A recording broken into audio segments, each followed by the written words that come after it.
Hey, if you're new to my channel, then consider liking and subscribing. It would really mean a lot to me, and honestly, it'd make my day. If you already did, thank you so much. Oh, and by the way, if you like listening to fan fiction, check out my other channel. The link's in the description. The King's Road by Ares x Ares. What if Luffy met someone after Ace left? Someone who made him a bit more mature and bit smarter. Of course, stronger as well.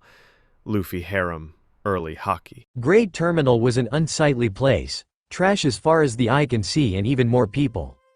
If you asked yourself why people would live in a trash heap, well, that was simple.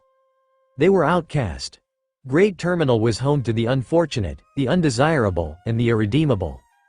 The smell that accompanied a place like this was as expected. It smelled of rotten flesh, broken dreams, and broken wills. The people in the Goat Kingdom pretended it didn't exist, while the residents of Fuchsia Village avoided it altogether. Meaning the only people who frequented a place like this were pirates and bandits. Shady deals took place here as well as every crime imaginable. But there was another group who visited this place. A small group of 3 who ran all through the trash-covered hell. "Hurry up, guys, he's getting away," a childlike voice rang out. The boy couldn't be more than 10 or 11 years old. He had long black hair and a face full of freckles, but his eyes held a hunger like no other. "We're coming." Luffy dropped his hat. Another child replied back. He looked to be the same age as the first child. He had short blonde hair that was hidden under a top hat. He smiled as he raced behind his friend, and you could see a tooth was missing. His eyes, like his friend, held a hunger, but they always looked around for any danger, and the reason for that was right behind him. She. An even smaller boy laughed as he ran behind his 2 friends. His brothers. He had a large straw hat on his head that covered his smooth black hair. A crescent scar was under his left eye, and he wore possibly the biggest smile you have ever seen. These 3 boys were Ace, Sabo, and Luffy. 3 friends turned brothers. Everyone else saw Great Terminal as a place to be avoided or feared, but in the mind of these 3 it was a place of adventure, freedom, and opportunity. And they were chasing that opportunity right now. Ace, the one in front, was hot on the tail of a thief. Word around was that he stole a nice sum of money from the nobles in Hightown. That means he was the perfect opportunity for the 3 brothers to fund their dreams. Ace jumped with all his strength and slammed a metal pipe into the target's back. Sabo and Luffy were pretty sure they heard a crack. Luffy and Sabo arrived just seconds later, and when they saw all the gold the man had, their eyes shined. "This is our greatest score yet, you guys. We might have 1,000,000 berry with this," Sabo said in awe, not paying the man groaning in pain any mind. Luffy laughed as he raised his own metal pipe into the air. "That means we can finally be pirates," he screamed, and Ace hit him over the head with his pipe. Luffy didn't feel any pain from this, though the only person who can hurt him now is his grandpa. He shivered at the thought of him. "You dumbass, we said we would wait until we're 17. Luffy pouted in sadness. "But why when we have the money right now?" Luffy whined. "We'd die, Luffy, that's why," Sabo told him. "Whatever." Sabo just laughed at Luffy's frustration while Ace grumbled about stupid kids. "Anyway, let's take this back to base." The 3 collected their spoils and started to make their way back to their hideout. As they walked through the trash heap, the people avoided them. The 3 had been doing this kind of thing for a while. Almost everyone in Great Terminal knew who they were. Some called them demons, others called them monsters. But most called them stupid kids who didn't know anything about the world. Each statement held a little bit of truth to them. As they were walking, the 3 caught sight of something. A man was on top of a woman, ripping her clothes off while she cried and pleaded for help. Luffy knew this guy was doing something wrong, but Ace and Sabo grew disgusted and enraged faces. Before anybody could do anything, Ace smashed him overhead with his pipe. Blood flew from the man's skull and stained his pipe, and the man fell lifeless on top of the woman. Ace had killed him. This wasn't the first time Luffy had seen a dead body. It wasn't the first time any of them had. The 3 learned early on that death was a part of life, and death was commonplace on the path each had decided to walk. It wasn't the first time Ace had killed someone either. So instead of being terrified or disgusted, he was more confused on why Ace had done it. The guy was attacking that girl, but was it anything for him to die over? Luffy grew more confused as the woman thanked Ace profusely. "Thank you so much." she said as she hugged the young boy. Ace blushed as he pushed the woman off him. Yeah, whatever, he replied with an embarrassed voice. The three didn't stay too long after that, and the whole way back Luffy was just confused. Hey guys, why did that guy need to die? He asked. He was Luffy, was all Ace said. But why? He was just attacking her, right? We've seen that stuff before. Ace and Sabo both turned to each other, seemingly having a quiet conversation with their eyes. It didn't take long for Ace to turn his head and for Sabo to turn to Luffy with a hesitant look on his face. Okay Luffy, this is important, so listen when I tell you this. Do you know what rape is? A rap? Like food? Sabo hung his head at his little brother's one-track mind. See, I knew it. It's useless to try and teach Luffy this stuff. He's too stupid, Ace said, sitting on a tree. Hey, I'm not stupid, Luffy said angrily. He needs to know these things if he's gonna be a pirate. Sabo retorted back. Sabo grew quiet as he thought about the best way to explain this time Luffy. He knew his brother wasn't dumb, he just didn't care about most things other people did. A light bulb flashed in his head. Okay Luffy, do you know why animals mate? Yeah, you mean to make babies? Luffy answered, confused. He didn't know what animals had to do with Ace killing that guy. Well, humans mate too. Yeah, I know that. How else would babies be made? Luffy explained like he was teaching Sabo. Yes, well, when humans do it, it's called sex, and it isn't always to make babies. But why? Sabo stopped to think of a good way to explain this. It was already uncomfortable enough explaining this to a 7-year-old, he didn't need it to be more weird. Well, sex or mating for humans is more than just for babies. Some people do it for fun because it feels good. Think of it like an adventure. Luffy's eyes lit up like stars when he heard adventure. Wow, can I have sex too? Sabo's eyes widened while Ace started to choke on the air he was breathing. No, they both said, and Luffy's face grew sad. Aw man, it sounded fun. Listen Luffy, you can only have sex when you are older, okay? Sabo said, and Luffy nodded with a happy smile on his face. Sex is important to humans. Most people only do it with the person they trust the most in the world. To some people sex is like the greatest treasure, so it should never be taken. Luffy's eyes grew in realization, then soon turned to anger. He gripped his straw hat. That's what that guy was trying to do, take her treasure. That's right. I understand. The anger in Luffy's eyes receded and he got a curious look in his eyes. Tell me more about this sex stuff, is it as good as meat? Ace and Sabo both fell on their heads with blushes in their faces. Maybe another time Luffy. These three boys would make great waves in the world and go on many adventures. The Great Terminal was their first adventure. It's been 10 years since then and Luffy was now 17. Ace had already left to be a pirate 3 years ago and Sabo had gone with him. Luffy now stood tall as a young man ready to take on the world to achieve his dreams.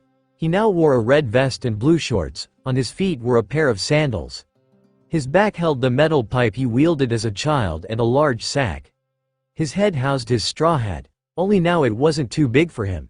But the people weren't focused on how much Luffy had grown in 10 years, instead they were focused on the lion standing next to him. Luffy, what's that? A citizen asked, pointing towards the beast. The lion was almost as tall as Luffy saw its muscles through its white fur. Its mane was large but not as large as it could be, meaning it had some growing to do. It had a scar running down its left eye and they were a striking pure red. When the lion looked at the residents of Fuchsia village they shook in fear while Luffy just laughed. This is my first crew member.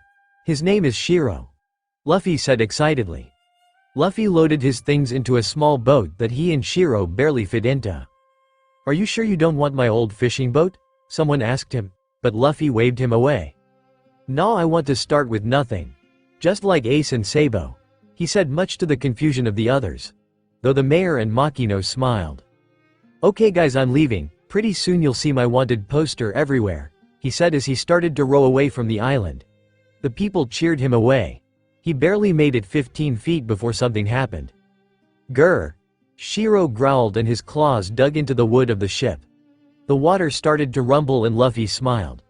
Yeah, I feel it too, he said quietly. Soon a large sea monster rose from the ocean. Its mouth alone was bigger than Luffy's boat. I've been waiting for this. Have a taste of the technique I've been working on for 10 years. Luffy's arm stretched back to the shoreline. Gum Gum Pistol. His arm flew at high speeds right into the face of the Sea King. The punch was so strong the Sea King flew out of the water and its teeth were destroyed. Luffy had killed the beast in one punch. As Luffy rode past the beast, his stomach growled. "Too bad, if I had enough space I would have taken you with me," Luffy said, and Shiro purred in agreement. "One day I'm gonna be king of the pirates." Sailing the seas of the East Blue was someone named Kobe. He was a small pudgy boy with pink hair. He was on a pirate ship, though technically he wasn't part of the crew. He was more of a punching bag who could do chores. Right now they were in the midst of raiding a cruise ship and Kobe had just found a super heavy barrel of bear. "Hey Kobe, what you got there?" one the crew called out to him. Kobe shook with nerves as he turned to see three of his shipmates walking towards him. "Trying to hide away from the action again?" one of them asked. "No, of course not, I was just about to bring you this booze I found," Kobe said quickly. The crew laughed as they stood the barrel up. "There's another heavy one over there too," he said, pointing to the barrel on the corner. "Well, let's just focus on this one." The men got ready to open the barrel, but in a few moments one of them was knocked out. Crash. "I slept God." A man exploded from the barrel, much to the shock of all in the room. This was Monkey D. Luffy. His entrance knocked out one of the men, though Luffy had no idea. "Your friend could catch a cold if he sleeps like that," Luffy said as he pulled himself from the barrel. He turned to the scared pink-haired boy, not paying attention to the two men with swords. "Hey, you got some food? Watch out," Kobe screamed as the two pirates swung their swords at Luffy's back. But Luffy showed no fear. In one motion he broke the swords with his fist. The two men fell over without Luffy even touching them. They looked at him like he was some kind of monster. "What's your problem?" he asked, but the two men screamed in fear and ran away. "Weird," Luffy said as he walked to a room, and to his joy he found some food. "Hey Shiro, come look," he called out, much to Kobe's confusion. "Shiro? What are you talking about?" Kobe got his answer in a second when another barrel opened and he fell on his butt when he saw a white lion emerge from it. That's a lion." Shiro ignored the boy pointing at him with a gaping mouth and walked to his captain. Shiro's eyes shined and his mouth watered. He purred as Luffy tossed him an apple. "It's good, right? Shi," Luffy said before he and Shiro started to devour all the food in the storeroom. "Who are you?" Their meal was interrupted by the scream of Kobe. "Oh right, I didn't tell you. I'm Monkey D. Luffy. The man who's gonna be king of the pirates." "What? You want to be king of the pirates? That means you want to find the One Piece, right?" "Yep. But to do that you would have to fight all the other pirates, and there are just too many stronger, bigger, badder guys on the sea. You could never." Kobe's rant was interrupted by Luffy punching him in the head. "You hit me, why? Because you were being annoying. So is this a pirate ship?" "No, this is a cruise ship being raided by pirates. You should get out of here. If Alvida finds you, you're dead." "No, I'm hungry and so is Shiro," Luffy said, stuffing his face with fruit. "Were you serious? About being king?" "Yeah, it's my dream," Luffy said, and those words struck Kobe. He laughed bitterly. "How do you know you can even do it?" Luffy smiled as he pulled off his hat and looked at it fondly. "It's not about if I can. It's what I decided to do, and if I die doing it then I die." Shiro growled in agreement with him. "Well, that was good. Time for us to go. Maybe if I ask for a ship they would give me one," Luffy said as he and Shiro made their way out of the storeroom. "Do you think I could be a marine?" Kobe said to his back. "How should I know? You're right, Luffy. I'm gonna do it even if I die. I'll leave this ship and become a marine and catch S like Alvida." Crash. "Kobe, who are you gonna catch?" A very, very large woman fell from the ceiling. She eyed Luffy unimpressed. "I guess you're not the pirate hunter Zoro." "Zoro?" Luffy questioned. He looked above where the woman fell and he could see a group of pirates staring at them with bloodthirsty eyes. "Kobe, who's the most beautiful woman on the seas?" Kobe started to shake in his place as he tried to come up with the answer. "Hey Kobe, who's the whale?" Everyone froze when Luffy said this and Alvida lit up in anger. "You bastard!" She slammed her iron mace down on top of Luffy, but he dodged and grabbed Kobe. "Let's go." He jumped on deck with Shiro following him. Alvida's crew quickly surrounded them. One came forward with a sword strike, but Luffy dodged backwards and slammed his head into him. The next attack came from behind and Luffy planted his fist into the man's face before he could even swing his sword. Another above from behind Luffy, but Shiro wouldn't let them get too close. Ah! The man screamed in pain as he was mauled by the lion. As Shiro came to stand next to Luffy, the other pirates stopped back in fear. Gum Gum Whip! Luffy yelled and his legs stretched out and swiped the group of pirates into the water. Luffy, what are you? Kobe asks fearfully. Luffy smiled and stretched his mouth. I'm a rubber man. So you've eaten one of the devil's fruits, have you? Alvida said as she appeared on deck. Ah, Luffy, let's get out of here before she kills us. She's the… Kobe's fearful rant was interrupted by Luffy. The what? Kobe froze as he thought about what to say. He said he would leave and become a marine, so why would he falter now? She's the ugliest woman on the seas. Listen, Alvida. I'm leaving this crew and I'm gonna be a marine one day. You brat! Kobe screamed in terror as Alvida swung her iron mace at him. He didn't have any regrets, but he didn't want to die just yet. Well said. Kobe opened his eyes to see Luffy take the iron mace upon himself. The impact broke the wood beneath his feet. That won't work on me. Luffy pushed the mace and Alvida away from himself and stretched his arm back. Gum Gum Pistol. The force of his punch was enough to send the large woman flying away so far no one left on the ship could see her anymore. Hey, get Kobe a ship, he's gonna be a marine. He said seriously, and the remaining pirates rushed to prepare him a ship. By the time it was done, the marines had shown up and they were firing on them. Hey look, the marines, you could just ask to join them. Luffy said as he got into the boat. No way, if they see me like this they'd think I was a pirate, I'm coming too. Cobb into the boat next to Shiro. Shiro used his claws to cut the ropes keeping the boat in the air and they fell into the sea right next to another boat. Luffy locked eyes with a beautiful orange-haired girl.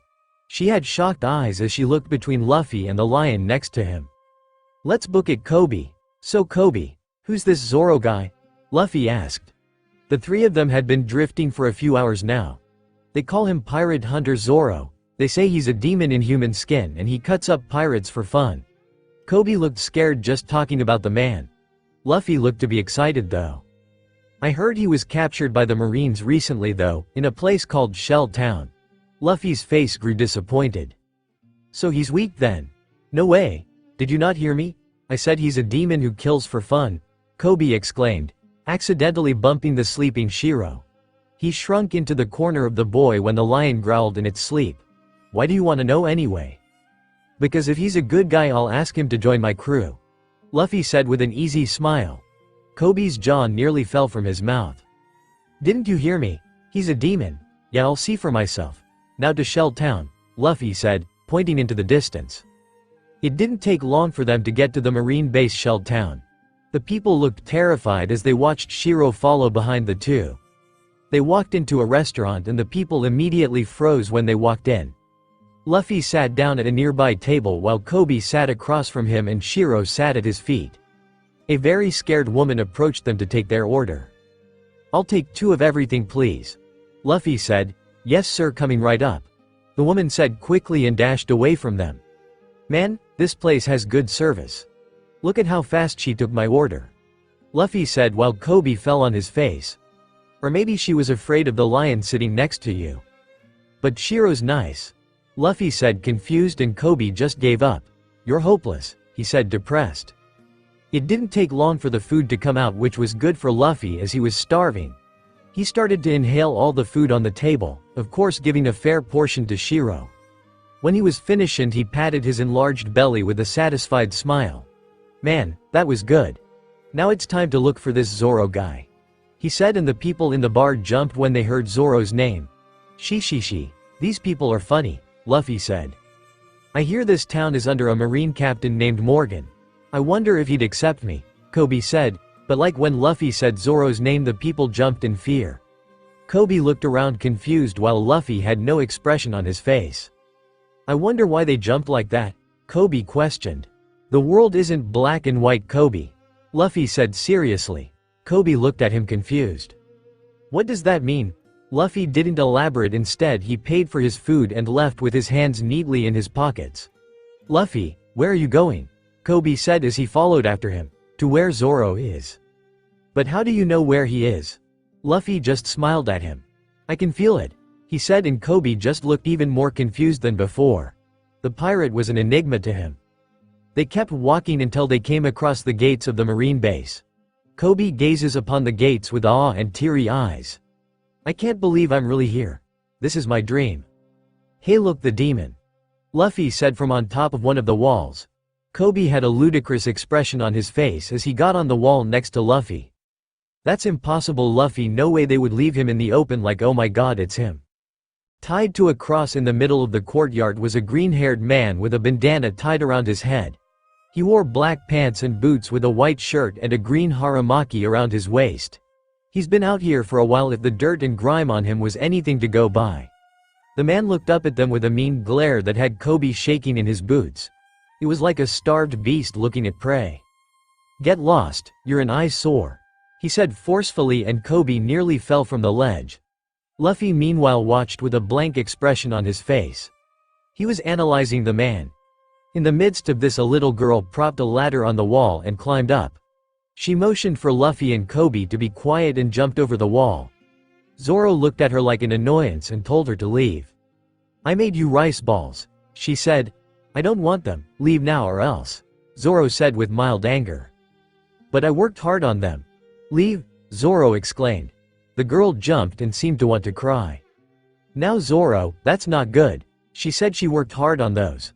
A male voice interrupted. He was a snotty-looking guy with a purple suit. His head was oddly shaped and his hair sat weirdly on it. He walked over to the girl and ate one of the rice balls she made. He spit it out immediately. Ew, too sweet, you're supposed to use salt, you dumbass. The girl started to cry. The smug man slapped the other rice ball out of her hand and stomped it into the dirt. He pointed to the sign next to Zoro. You see this? It says anyone who helps criminals is to be put to death. The girl flinched. Seems like everyone is afraid of my daddy, he said proudly with a disgusting smile on his face. Daddy? Luffy questioned. That means Captain Morgan is his father, Kobe said, shocked. Why would Marines be so cruel? They're supposed to be fighting for justice, he went on heatedly. You are just a kid, so I won't kill you. Hey, you throw her over the gate. The man directed to throw her seemed to hesitate, but he did it anyway. The girl screamed, but Luffy jumped from the wall and caught her in his arms. You alright? He asked her. The small girl smiled and nodded. Thanks, mister, you're cool, she said before she saw Shiro sitting next to Luffy. Ooh, a kitty, she said and started to pet him. Shiro purred in the girl's hand and she giggled. Shiro, follow her away from here, Luffy said, and Shiro and the girl walked away. Man, that was close. We should get out of here too, Luffy, Kobe said, but when he looked around for his new friend, he wasn't there. Looking inside the courtyard, Luffy was standing in front of Zoro. How did he do that? You're still here? Zoro asked, eyeing the stranger. He could tell something was strange about him. I heard you're a demon in a human skin, but you seem pretty weak to me, Luffy said. Zoro seemed to look offended, but he held it in. What do you want? I'm looking for people to join my pirate crew. Pirate crew? No way, I would never stoop that low and become a crook. Luffy looked confused at his reasons. But people already see you as a bad guy. Besides, pirates are free to do what they want. Doesn't that sound fun? I don't care what others think. Then that's even more reason to be a pirate, Luffy said, looking at Zoro like he was an idiot. Listen, I have my own ambitions. I will survive this and achieve them. Now leave, Zoro said with concrete resolve. Luffy laughed, but he smiled and started to walk away. Wait, can you give me that? Luffy looked at where he was pointing and saw the stomped on rice ball. You sure it's more dirt than anything? Just give it to me. Luffy grabbed the muddy rice ball and fed it to Zoro. He could hear him grunt through the rocks and pebbles as he chewed and swallowed. Tell her I said it was the best rice ball I ever had. Luffy smiled wider. He liked this guy. Really, he said that? The small girl from earlier, Rika, asked excitedly. Yep, and he ate the whole thing. Luffy explained to her. Kobe seemed to be contemplating over something. I can't believe Zoro isn't a bad guy. Of course he isn't, it's the jerk Helmeppo. Rika explained to them how Zoro cut down the smug sun's wolf and then made a deal with him. Starve for a month and in exchange Helmeppo would spare the little girl and her mother from his father. Zoro only had a week left now. I'm bored. They all turned to see Helmeppo and a few Marines walking down the street. Maybe I'll just execute Zoro tomorrow instead of a few days from now. Immediately a taze took on a dangerous tint. Hey, you said you would let him go next week, he asked the blonde-haired bastard. Helmeppo laughed. I lied, only a fool would believe such a thing. Bam! Luffy punched Helmeppo in the face faster than anyone could notice. The victim of his assault flew down the street with a missing tooth. The Marine guards looked between Luffy and their downed charge before they took Helmeppo and dashed away. I've decided, Kobe, I'm gonna save Zoro and he's gonna join my crew. After he said this, Luffy disappeared from sight. Kobe looked around in shock, but he couldn't see Luffy anywhere. How did he do that? Back in the courtyard, Luffy appeared on one of the arms of the cross, much to the swordsman's annoyance. What are you doing back here? Zoro said, but he was surprised to see the pirate was able to appear like that without him noticing. Luffy jumped from the cross and landed in front of him. You said you had a dream, right? What is it? Zoro looked confused and he was getting ready to tell the straw hat wearing boy off. But the look Luffy had in his eyes reminded Zoro of his own. The eyes of someone with great ambition and the will to risk your life for it. I'm gonna be the greatest swordsman in the world and nothing less. Luffy smiled at him. Helmeppo said he's gonna execute you tomorrow, so you could either stay here and die or join my crew and be a pirate. Luffy said with a wide smile on his face. Zoro looked like someone had just punched him in the stomach. What, that bastard? He said hatefully. He looked at Luffy and weighed his options. He couldn't die here, not until he found her. Not until he beat Hawkeye. You're the son of the devil, you know that. Fine, get my swords from that shitty Helmeppo and I'll join your crew. She. Great, be right back. Luffy ran into the Marine base, not caring to sneak around at all. Hey, who are you? The Marines asked him, but Luffy just jumped over them and kept running. He was going straight for Helmeppo. If you asked Luffy how he knew where he was, he would just tell you he felt it. Hey, stop, Marine said with his sword drawn. Luffy easily dodged his attack and sent him into the dream world with one punch. Sorry, I'm in a hurry, Luffy said with a laugh. In a few moments he burst into an infirmary to see Helmeppo nursing a swollen cheek. When he laid eyes on Luffy, the man screamed in fear. Ah, it's you, it's me, Luffy said with a smile as he ripped Helmeppo from his bed. He turned around to see Marines holding guns at him. Put him down, they demanded, but Luffy just held Helmeppo up as a shield. Wait, don't shoot. He waved his arms in an erratic fashion as Luffy ran out the door with him as a shield. Where are Zoro's swords? In my room upstairs. Thanks. Back in the courtyard, Kobe and Shiro just showed up to free Zoro. You were with that? Is that a lion? Zoro screamed in shock.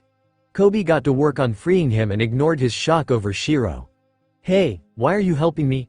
Zoro asked Kobe as he saw the boy was shaking.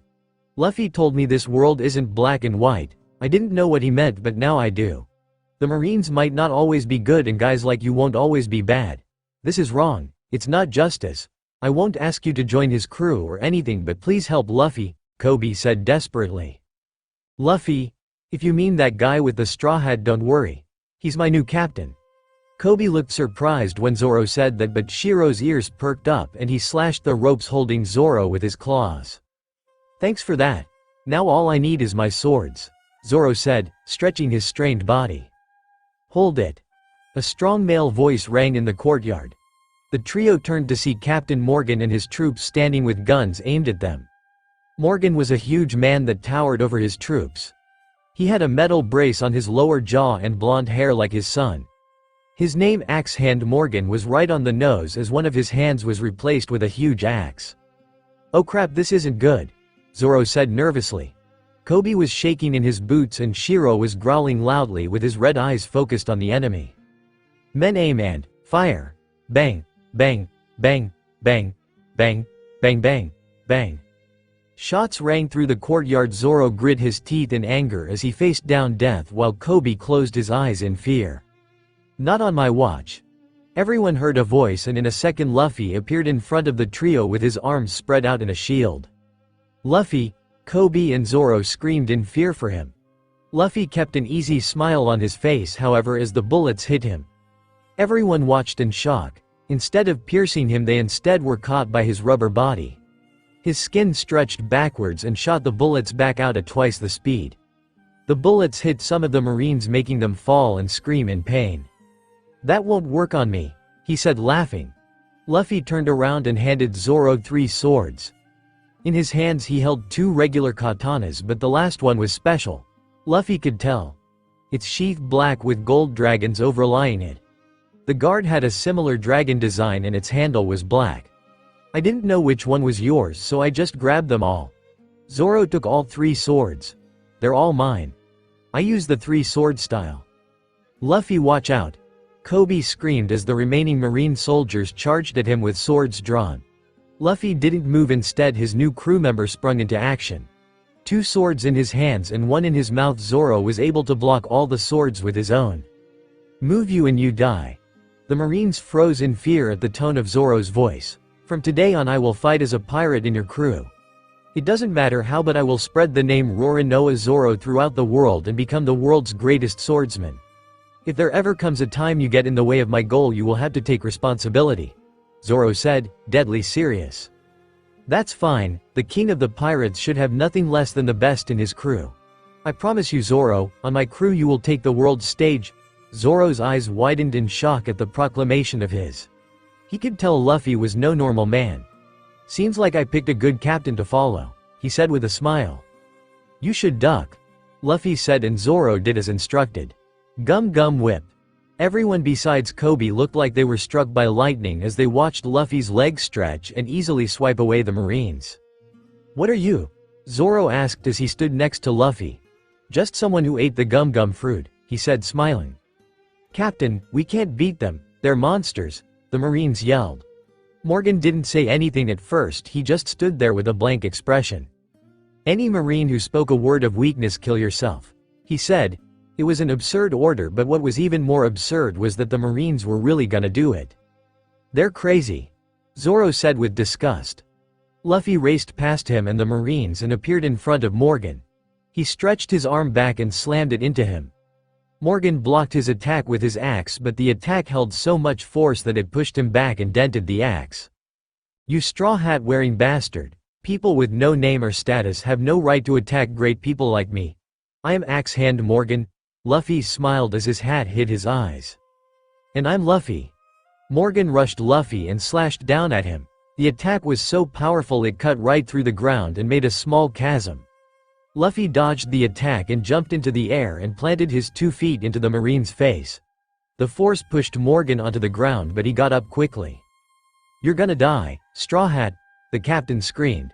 He grabbed the handle of the axe coming out his arm and slammed it down on Luffy, but he narrowly dodged and countered with a kick to the face that left Morgan reeling on the ground. Luffy got on top of him and started to beat his face in. "I hate guys like you," he said as he beat Morgan into a bloody pulp. Everyone in the courtyard watched in awe as some random person beat the infamous Captain Morgan into submission. Sat the abrupt shout and turned to see Helmeppo holding a gun to Kobe's head. He laughed nervously as Luffy turned emotionless eyes on him. "Stop, Straw Hat, I have a hostage, see?" he said like he was trying to convince himself of his own words. Luffy got off of a hand Morgan with a bloody fist. "Don't worry about me, Luffy. I'm ready to die for my dream," Kobe exclaimed with shaky legs and teary eyes. Luffy smiled, as did Zoro.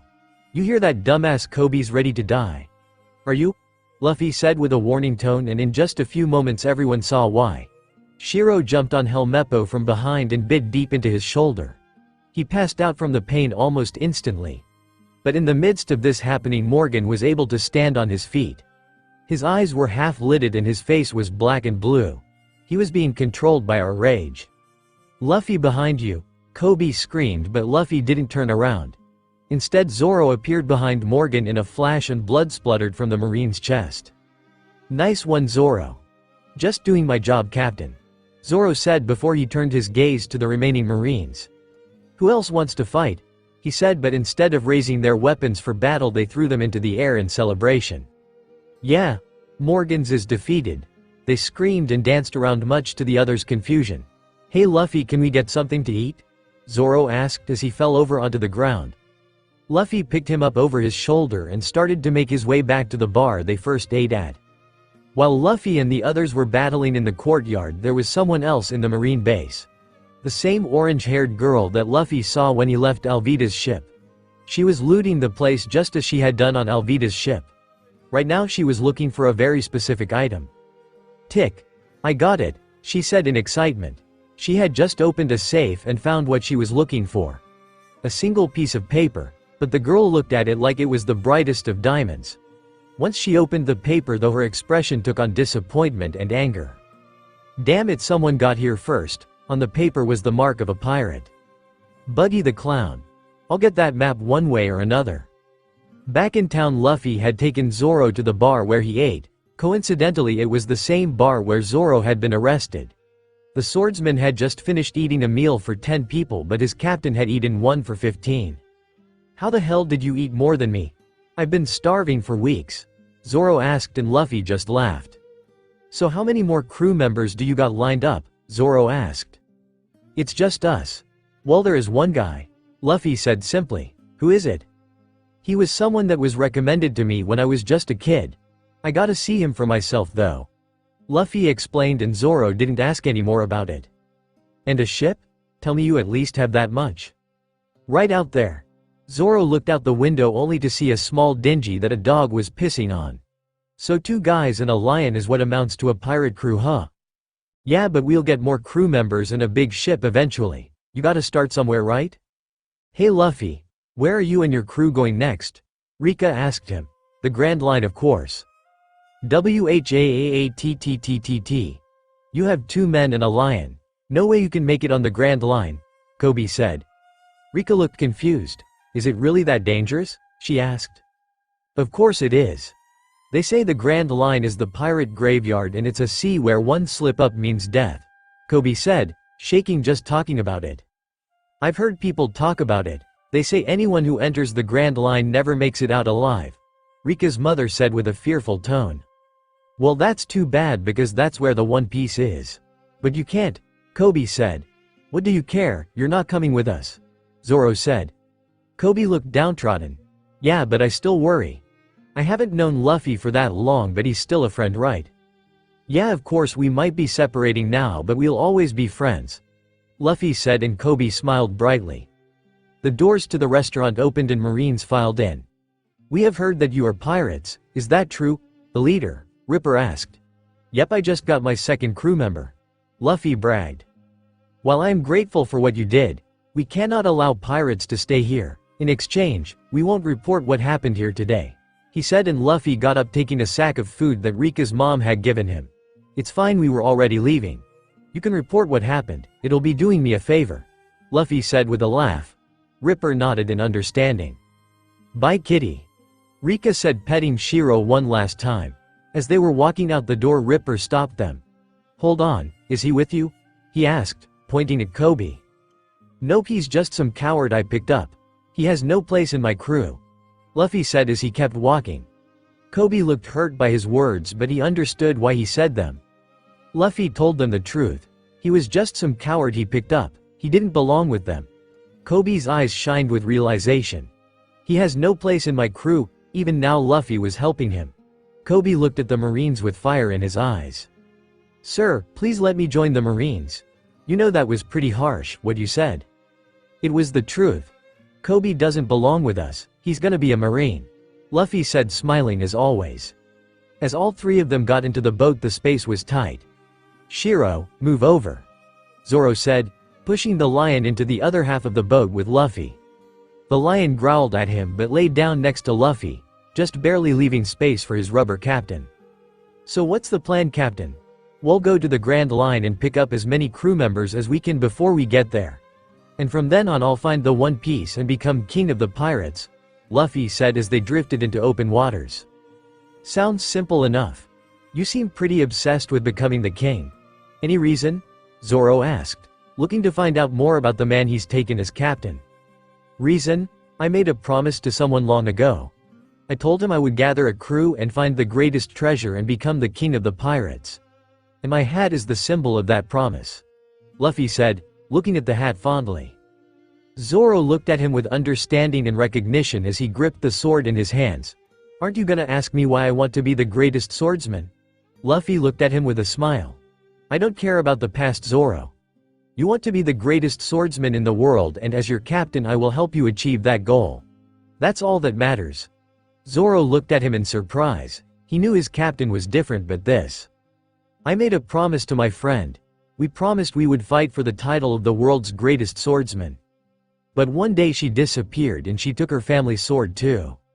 I know she's out there somewhere training and getting stronger, so I won't fall behind and I will keep training as well until I become the greatest swordsman and see her again. Before I left my home her father gave me this sword. It's the symbol of my ambition and promise to her," Zoro said. He knew it wouldn't make a difference if he told Luffy or not. He didn't really know why he said anything at all, but he decided to anyway, and he lived life without regrets. "Like I said, I don't care about the past. But I promise I'll help you see your friend again and make you the world's greatest swordsman." Luffy stuck his fist out and Zoro met it with his. Shiro put a paw on top of both of theirs. "Now to the grand line. Man, I'm hungry. Then you shouldn't have eaten all our food. I wish I had some more booze though." "Grr. You and Shiro shouldn't have drank it then. Who knew a lion would be such a good drinking partner?" Luffy, Zoro and Shiro had been out at sea for a whole 2 days in a cramped boat. Luffy of course had eaten their food on the first day, and Zoro with the help of the white lion Shiro had drunk everything they had. Now they were drifting hungry and thirsty. "Hey Luffy, what's with the pipe?" Zoro asked, trying not to think about his empty stomach. Luffy grabbed the said pipe and held it fondly. "It's a keepsake from when I was a kid. I used to fight with it," Luffy said, twirling it around a few times before he set it back down, and as he was doing it something caught his eye. "Hey look, a bird. Maybe we can eat it." Zoro looked at the bird and how high it was. "But how are we gonna get it down here?" he asked, and he watched as Luffy got ready to use his rocket move using the mast. "Like this. Gum Gum Rocket." Luffy flew into the skies at high speeds. But instead of landing on the bird he somehow landed in its beak. "Help!" he screamed as the bird started to fly away with him. Zoro started to row as fast as he could to keep up with him. "You dumbass, how the hell did you get caught?" he said. "Help, help!" Zoro heard voices from the water and he saw 3 people stranded in the ocean. "I'm not stopping, so grab on if you can," he said. The 3 people did as he said, and when they got in he could see they were dressed like clowns, like they were in a circus. They pulled swords from their hips and pointed them at Zoro. "We are members of the Great Buggy Pirates. Now hand over this boat to you." The 3 were interrupted by the sound of growling from behind them. They turned to see Shiro, who had his claws digging into the wood. A few seconds later the 3 were rowing in place of Zoro with numerous scratches on their form. "You're a pretty good crewmate, Shiro," Zoro said with a big smile, rubbing the lion on the head. Meanwhile with Luffy he was over a town of some kind, and just when he got loose of the bird's beak it was shot by a cannonball. The bird either died on impact or was knocked out, but either way Luffy was failing from the sky. He screamed as the ground grew closer and closer. "Oh wait, I'm rubber, I'll be fine," he said, and his fear turned into excitement. Crash! Luffy landed on a concrete road and made a small crater. "Man, that was fun," he said as he dusted himself off. When the smoke from his landing cleared he was able to take in his surroundings, and he was in a peculiar situation. He was smack dab in the middle of an orange-haired girl and 3 clowns with swords. Luffy didn't know what was going on, but the girl walked up to him with a big smile. Luffy thought she looked familiar. "Boss, it's so good to see you. We'll leave them to you, okay?" she said, and then ran away. Luffy stood confused, looking around like a duck that had lost its way. "What just happened?" one of the guys asked. "It doesn't matter. We have her boss now," another said, and all 3 of them attacked Luffy. But in seconds they were on the ground and Luffy was left standing. What was their problem? "Wow, you're really strong. You beat them all in seconds." Luffy heard the voice of the girl call out to him. He looked to where he knew she was and saw her watching him from a rooftop. "You're the girl who set me up." Luffy didn't have any hostility in his voice as he spoke to her. Luffy could finally get a good look at her. She was a pretty girl with short orange hair. She wore a 2-tone white and blue shirt and a brown skirt and boots. Her smile was almost that of a cat's and her eyes held the same mischief. "Yeah, sorry about that. But you're not hurt, so no harm no foul, right? I'm Nami, a thief who steals from pirates. Want to team up? Nah, I'm good, Luffy said as he walked away, barely paying the girl any mind. She looked shocked he turned her down so easily. She jumped from the roof and landed behind him with grace. Wait, at least hear me out. I think with your brawn and my brain we can really get some big rewards, she said, trying to get Luffy to see her way. Like I said, I'm not interested, Luffy said, but then he grabbed his stomach in pain. Moments later he fell to his knees. I forgot how hungry I am. The girl flashed a Cheshire smile behind him as she got an idea. Come with me, I can get you some food, she said, and Luffy's eyes grew stars in them. Really, thanks. He followed her to an empty house where she pulled out what seemed to be leftovers from the day before. Not that Luffy minded though. He dug into the food like it was made by the finest chief in the world. That was good, thanks. You live here yourself? Luffy asked, looking around the empty home. No, everyone in this town is hiding because of the buggy pirates. Their captain is a psycho who loves bombs, so everyone ran away in fear of being blown away. I'm just staying in this house for a while, Nami explained. Oh, so you're a common thief then, not a pirate thief, Luffy said, picking his nose. No way. I'm just burrowing this stuff. But that's not the point here. The point is I stole a map of the Grand Line from Buggy. I'm gonna steal some treasure from him, then I'll go to the Grand Line and steal even more. So what do you say? Want to team up and earn a lot? Luffy looked at her like he was evaluating the girl, and it made her slightly uncomfortable. Do you know how to navigate? He asked. Nami took on a cocky and confident aura at the mention of navigation. Of course, I'm the best damn navigator in the East Blue. That's great, then you can join my crew since we're going to the Grand Line too, Luffy said with an excited smile. Though I don't know where they are right now, Luffy said with a hand on his chin in contemplation. He didn't notice the dark and disgusted look on Nami's face. Your crew? So you're a pirate then? She asked. Yep, I just started a few days ago. If you come on as my navigator, I'll have 3 crew members, Luffy said with a small excited laugh. No way. I hate pirates. The only things I love are tangerines and money. Luffy grew disappointed. Aw, come on, it'll be fun. We'll travel all around the world and have lots of adventures, he said with enthusiasm. No, pirates took someone very dear to me. I'll never be one, she said with hot anger. I see, well that's too bad. Is that why you want treasure so bad? He asked her.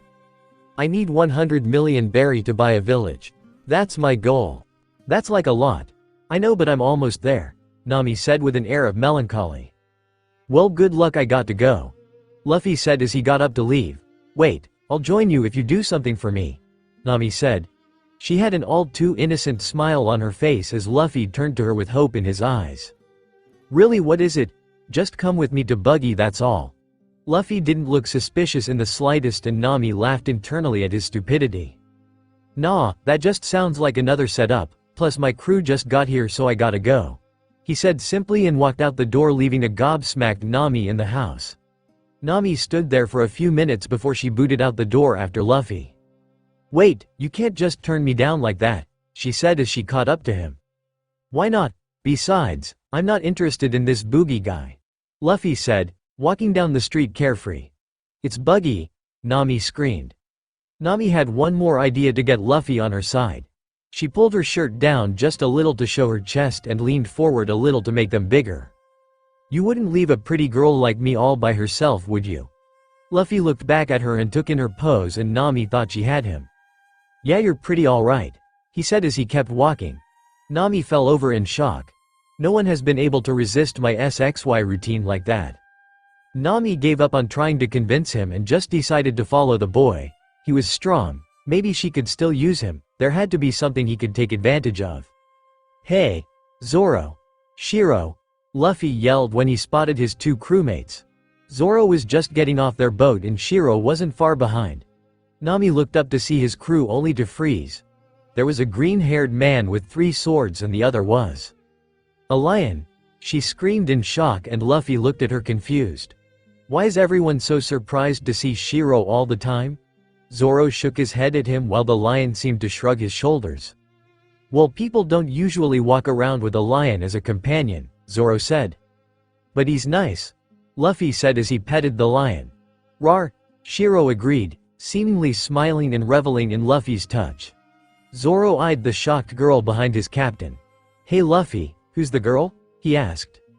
"She's Nami. I wanted her to be our navigator but she hates pirates. Now she wants me to fight some pirate named Booger," Luffy explained. "It's Buggy," Nami said before she was able to recognize the green-haired swordsman. "Aren't you the pirate hunter?" she asked. "I'm a pirate now and this is my captain," Zoro said, pointing at Luffy. "How did you—" Nami started to ask another question but she was interrupted. Boom! In the midst of their conversation, a huge explosion destroyed an entire row of buildings. "That was a hell of an explosion," Zoro whistled in amazement.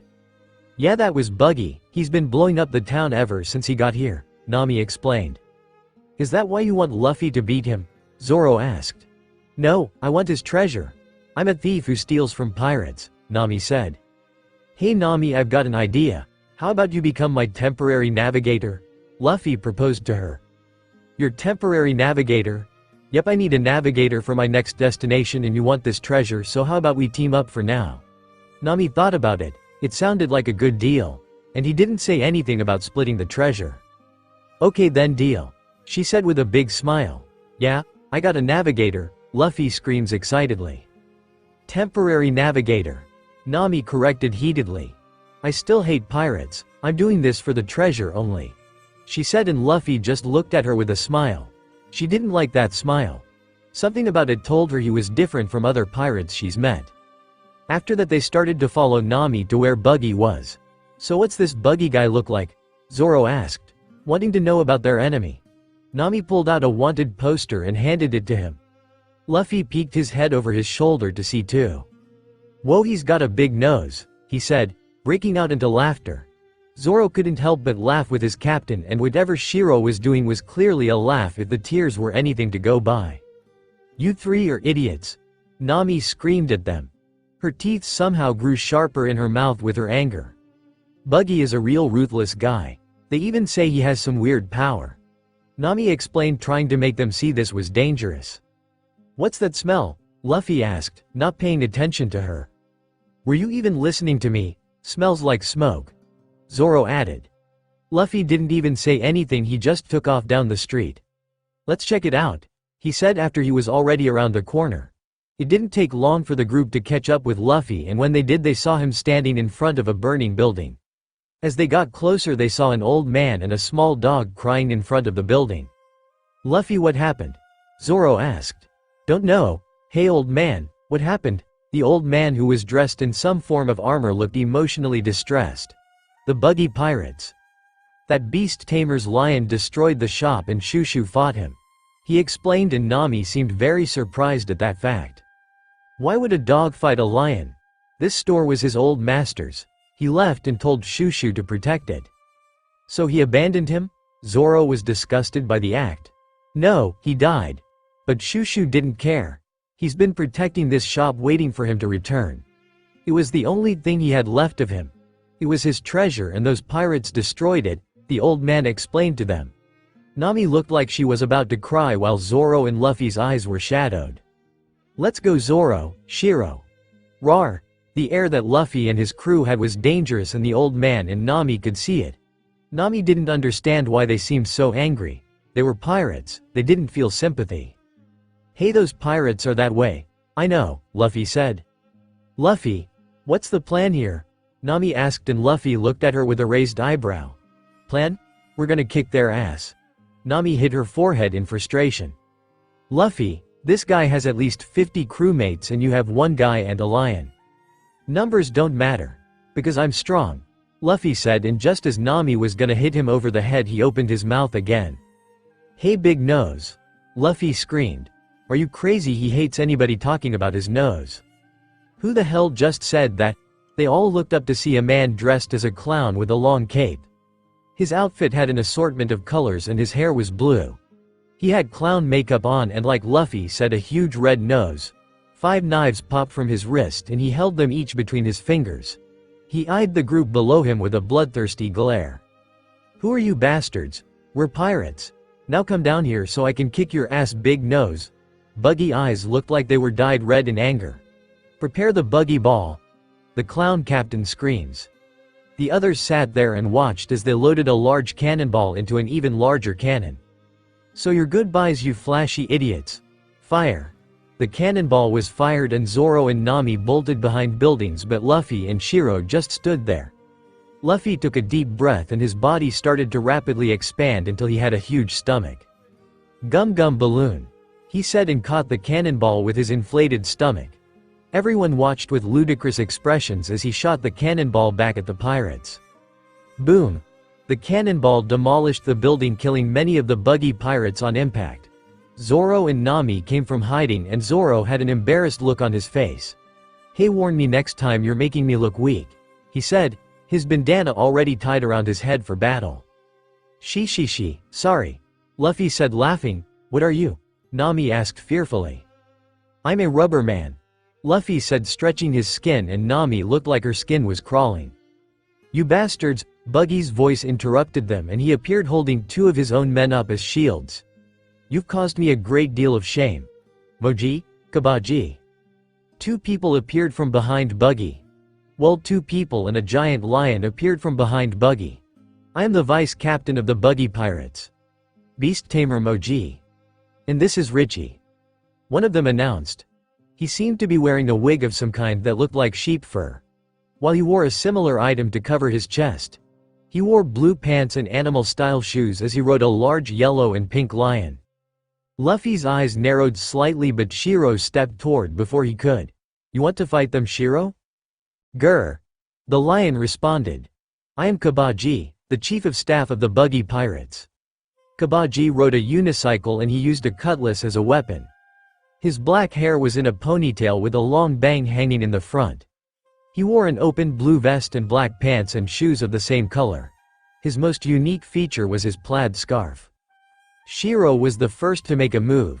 He took off at high speeds and swiped a claw across the lion. It roars in pain and lashes out with a paw swipe that landed on Shiro. The white lion flew through the air and crashed into a building. Crash! The building fell down on top of the white lion and Moji laughed. That's one down, he said as Buggy and Kabaji joined in. But surprisingly so did Luffy. Shiro isn't that weak, he said. In an instant a white blur crashed into Richie. The other lion's eyes went white from the impact and everyone heard the cracking of ribs.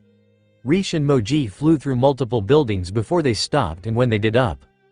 Seems like our beast is higher on the food chain than yours. Zoro had a prideful smirk on his face as Shiro stood beside them once more. Die! Kabaji sped from his position and tried to impale Luffy with his sword, but Zoro blocked it with a sword of his own.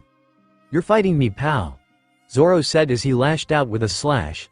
Kabaji, in a show of balance, was able to jump out of the way on his unicycle. You're Roronoa Zoro, right? The pirate hunter. I don't do that anymore, I'm a pirate now, Zoro said, slightly frustrated with his reputation. Well, either way my name will get a boost if I kill someone like you. Yeah, if, Zoro said with a challenging smile as he equipped himself with his swords. The two clashed in the middle of the street. Zoro had a clear upper hand. You're not making any headway on boosting your name, Zoro said as he slashed across the chest of Kabaji. The acrobat jumped back in pain. Acrobat technique flame ball, he said, and fire flew from his mouth that Zoro easily dodged. I'm gonna finish this now. Zoro got into a crouched position while he crossed his swords. He dashed across the street at high speeds and appeared behind Kabaji. Onigiri. Kabaji had 3 big slashes across his chest as he fell to the ground in a pool of blood. Zoro came to stand behind Luffy the same as Shiro did as they started down a befuddled Buggy the Clown. Moji, Kabaji. They ignored his shocked stance. Where did the girl go? Zoro asked. She's taking the treasure, Luffy said. Welp, I guess you're up, Captain. She, yep, leave it to me. I'm gonna kill you, Straw Hat. Try it, Luffy said as he ran to Buggy with his fist stretched behind him. Luffy used Gum Gum pistol, but Buggy's body separated by the torso and he dodged the attack. What the? Luffy said in shock as his opponent got behind him. Chop chop cannon, Buggy announced, and his hand shot from his arm. Luffy, with his back still turned, flipped over the attack and narrowly dodged the knives between the fingers. When Luffy was able to see Buggy, he was shocked. Buggy's upper body was separated from his lower half. He watched as his hand reattached to his arm. "You're not the only one with powers here. I ate the chop fruit, making me a chop human. I can never be cut again," he said before he attacked again. Chop wheel. Balls sprouted from his shoes and he kicked his legs off and they flew at Luffy in the form of a bladed wheel. Luffy was able to catch the legs mid-motion to everyone's amazement and he threw them away from him. Buggy didn't let up though and shot his hand off again and Luffy caught that too.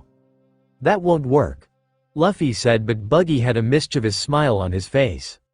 "Separate," Buggy said, and his hand separated again and it escaped Luffy's hold. He was able to avoid getting cut but his hat didn't escape. The knives made a cut on the edge of the hat. When Luffy saw that, he started to radiate anger. "Nobody touches my hat and gets away with it. You're gonna die," he said, and Buggy laughed at him. "Is it that important? It's my treasure." "Treasure? Treasure is gold and jewels. Not studied straw hats. That kind of talk reminds me of that stupid red-haired bastard," Buggy said, and Luffy was surprised. "You know Shanks?" "Of course I know him. We used to be in the same crew. He's the one who took away my ability to swim," Buggy said as he told Luffy how he had found a devil fruit to sell but Shanks scared him and he ate it. "Tell me, did you get that hat from him?" Buggy asked. Behind Luffy his hand was floating ready to strike. "Yeah, I did, that's why it's important." "Well, if it's important, protect it better," Buggy said, and his hand shot towards the hat. But Luffy was ready. He grabbed the float hand and squeezed hard enough to crush the bones in it. Buggy screamed in pain and fell to the ground in pain. "I'm done with your tricks," Luffy said with a murderous glare. He charged Buggy with both his arms stretched behind him. Gum bazooka. Luffy's two palms slammed into Buggy with amazing force, and just like Alvida he sent him flying into the distance. "Captain!" his crew screamed. They gathered up Moji and Kabaji and fled the island in search of their captain. "Well, that was let down," Zoro said from his position. "Yeah, I thought they would be stronger," Luffy added. "Rawr," Shiro said. "What do you mean a let down? I got at least 10 million berry and a grand line map. This was great. Now help me, this treasure is pretty heavy," Nami said as she rubbed her cheek against the bag. As they were walking away, something caught Luffy's eye and he smiled. He ran and picked it up. "Luffy, come on, I'm coming." They walked back to their shop and they saw the dog still sitting in front of his destroyed shop. "Ah, he's still here." Nami sympathized. Luffy walked up to him and placed something in front of him. "Sorry, this is all I could get. I know you fought bravely for this place. You should be proud," Luffy said, and Nami could see Luffy handed him a single box of dog food. She looked absolutely stunned that he would do something like that just for a dog. This guy really isn't normal. Zoro smiled with pride. He was gaining more respect for Luffy every day. "Well, let's go, guys." "So where do you want to go?" Nami asked Luffy. "I think it's a place called Lizard Island," Luffy said, thinking hard about his past. "Do you mean the Gecko Islands?" Nami questioned. "Yeah, that's it. There's a place called Syrup Village there." "Okay, but I don't know why you would want to go there." She. Nami just looks at him strangely but charted a course all the same. They had been out at sea for a few hours now. Their boats were tied together so they could use them both. "It shouldn't take us more than a day from our position," Nami said. "Great, we can stock up on meat and booze, rawr." "Is that all you idiots think about?" Nami said, shaking her head in aspersion. "In any case, hopefully we can get a ship from this place." Just like Nami said, a day later they were parking their boats on the beach of the Gecko Islands. "Land finally," Luffy said as he jumped on the beach. Shiro and Zoro were right behind him, stretching out the bones in their bodies. "I'm glad to have space again. The witch is right, Luffy, we need a bigger boat." "Rawr. Smack. Who the hell are you calling a witch?" Nami said, hitting Zoro over the head. "You're not really helping your case." Smack. Luffy just laughed as he watched Nami smack his swordsman. Zoro abruptly took on a serious stance and held his sword at the ready. "Careful, someone's watching us," he said, watching the cliffside. "Yeah, I know," Luffy said, not nervous at all. Without the sound of a gun, multiple bullets were shot at Luffy's feet. The rubber man didn't move, he just kept his eyes on the cliff. A man appeared on the cliff holding a slingshot and many pirate flags sprung from the bushes. "I am the great Captain Usopp. I advise you pirates to leave me and my 80,000 men will kill you. The now identified Usopp said. The shooter was wearing brown overalls with no shirt underneath and light brown boots. His hair was curly and he had the longest nose any of them had ever seen. In his hands was the weapon used to fire the bullets. It was a small green slingshot. His threat may have been effective if his legs weren't shaking. You only have 3 here. Are the others nearby? Luffy asked seriously, looking around for the others. No, you idiot, he's lying, Nami said, and Usopp jumped. Quadruple A, she knows. Childlike voices reverberated from the bushes before flags dropped. Hey, don't run. Usopp turned his eyes on Luffy and the others with a serious glare. He drew back the string on his slingshot and held it there. You've already seen how good I am with this thing. I can match anyone with a pistol. Luffy's hat shadowed his eyes and he had a mischievous smile on his face. Now that you've drawn your pistol, are you willing to use it? He said with a threatening tone. Guns aren't for threats, they're for actions. Or your life. Zoro saw what his captain was doing and showed the blade of one of his swords, while Shiro bared his fangs with a thundering growl. I assure you, you're dealing with real pirates. Choose your next action carefully, Zoro said with a bloodthirsty smile. The tension on the beach was palpable as everyone waited for the captain to make his next move. Usopp sighed and dropped his slingshot. Words from real pirates carry a different weight, he said as he fell to his knees. She. You're Yasopp's son, right? In his surprise of hearing his father's name, Usopp fell from the cliff and landed right in front of Shiro. He backed away quickly when he felt the lion blow air in his face. Usopp shook himself together and stood up. How do you know my dad? He asked Luffy. Let's talk over some food, I'm hungry. Wow, so my old man is on a famous pirate crew, huh? Usopp said in amazement.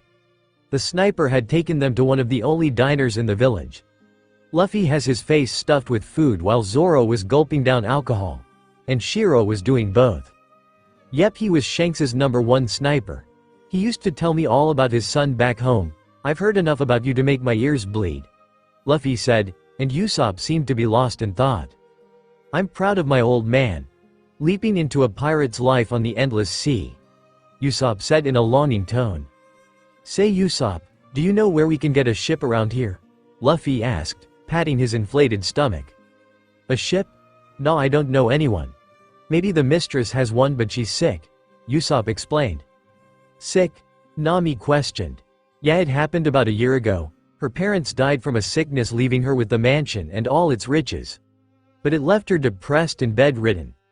I guess even money can't save you from pain, Usopp said with a far-gone look on his face while Nami seemed to sympathize with the girl. Usopp looked at the clock and got up to leave, but he paused midway.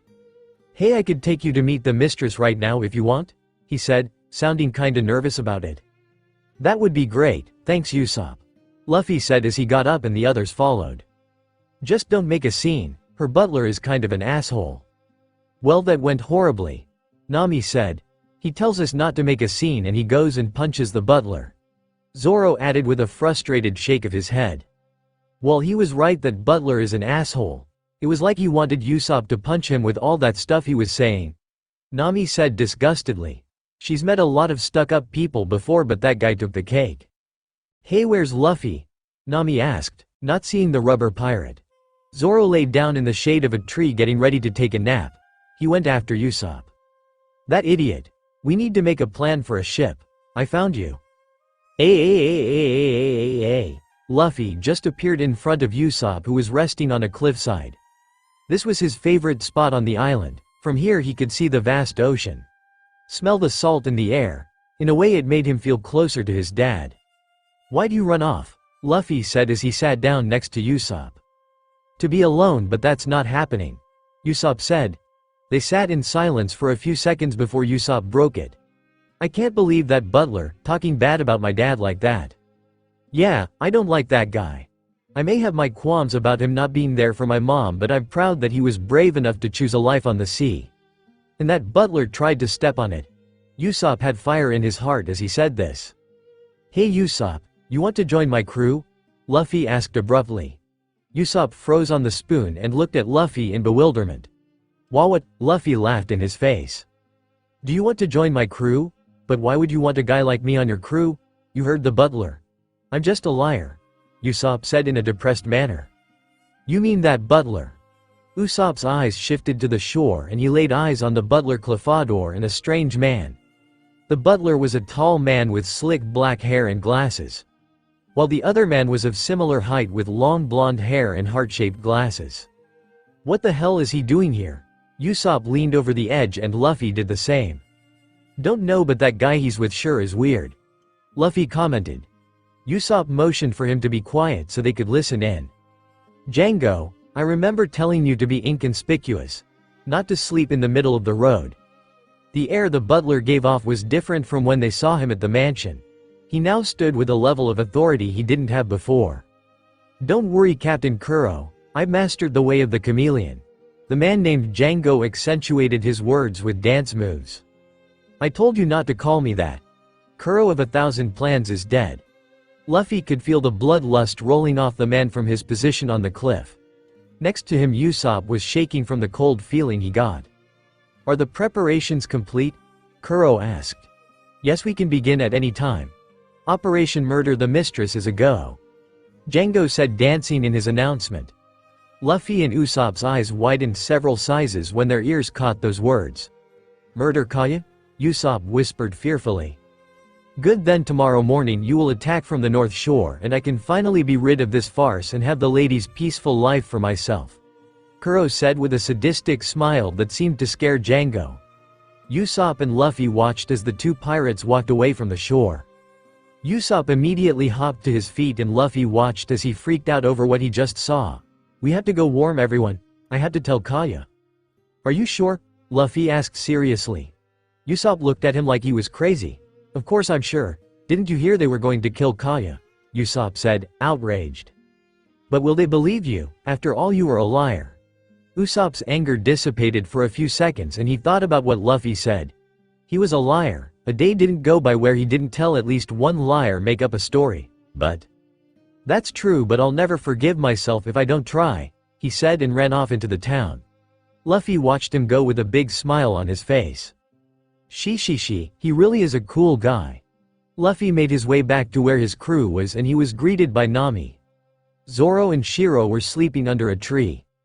Luffy, there you are. We were just going to look for you, she said. Guys, get ready for a fight. Zoro and Shiro woke up instantly at his words. Luffy had an excited smile on his face as he looked at them. Luffy, what are you talking about? That butler is a pirate named Kuro and he wants to kill Kaya.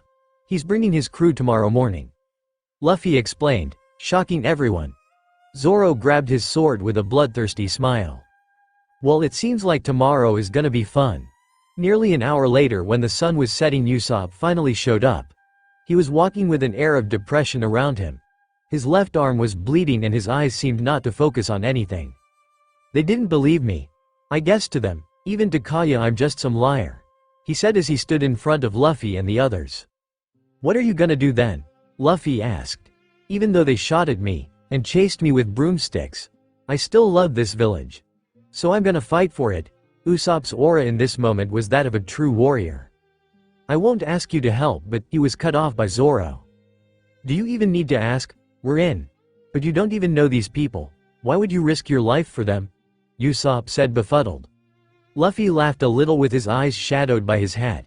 You think we're risking our lives for the village? We're doing this because of your courage.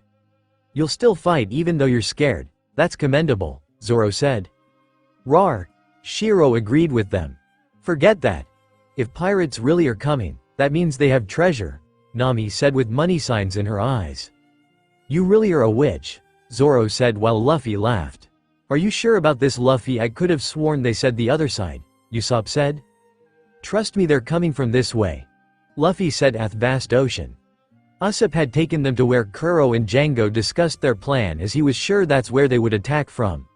But Luffy insisted that the pirates were coming from the other side. When they asked him how he knew, he just said he felt it. The others decided to trust him though they were skeptical. Okay, everything's done. Usopp just finished laying an entire barrel of oil on the slope. Where did you get a barrel of oil from? Nami asked. A trickster never reveals his tricks, Nami, Usopp said. He stole it from that restaurant. Luffy said with a small laugh as he rested on Shiro. "Triple A, how did you know?" "Shiro saw you." Luffy said. "Stupid cat." Shiro growled at the long-nosed sniper and he hid behind Nami. Eat her first. Bam! Don't hide behind me. She. Luffy laughed at them as Usopp sat down away from Nami and the lion. He reached into his bag and pulled out a pistol. A revolver to be exact, piquing everyone's interest. It was a simple silver color with a wooden handle. The make was a gun none of them had ever seen.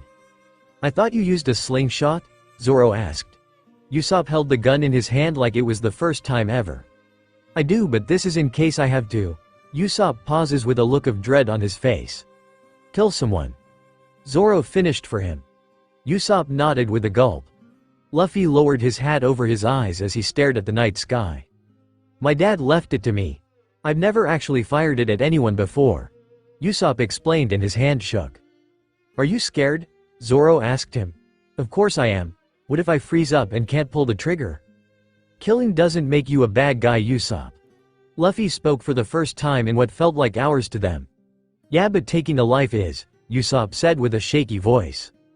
"Killing doesn't make you a bad guy, it's what you kill for. So ask yourself, what would you kill for?"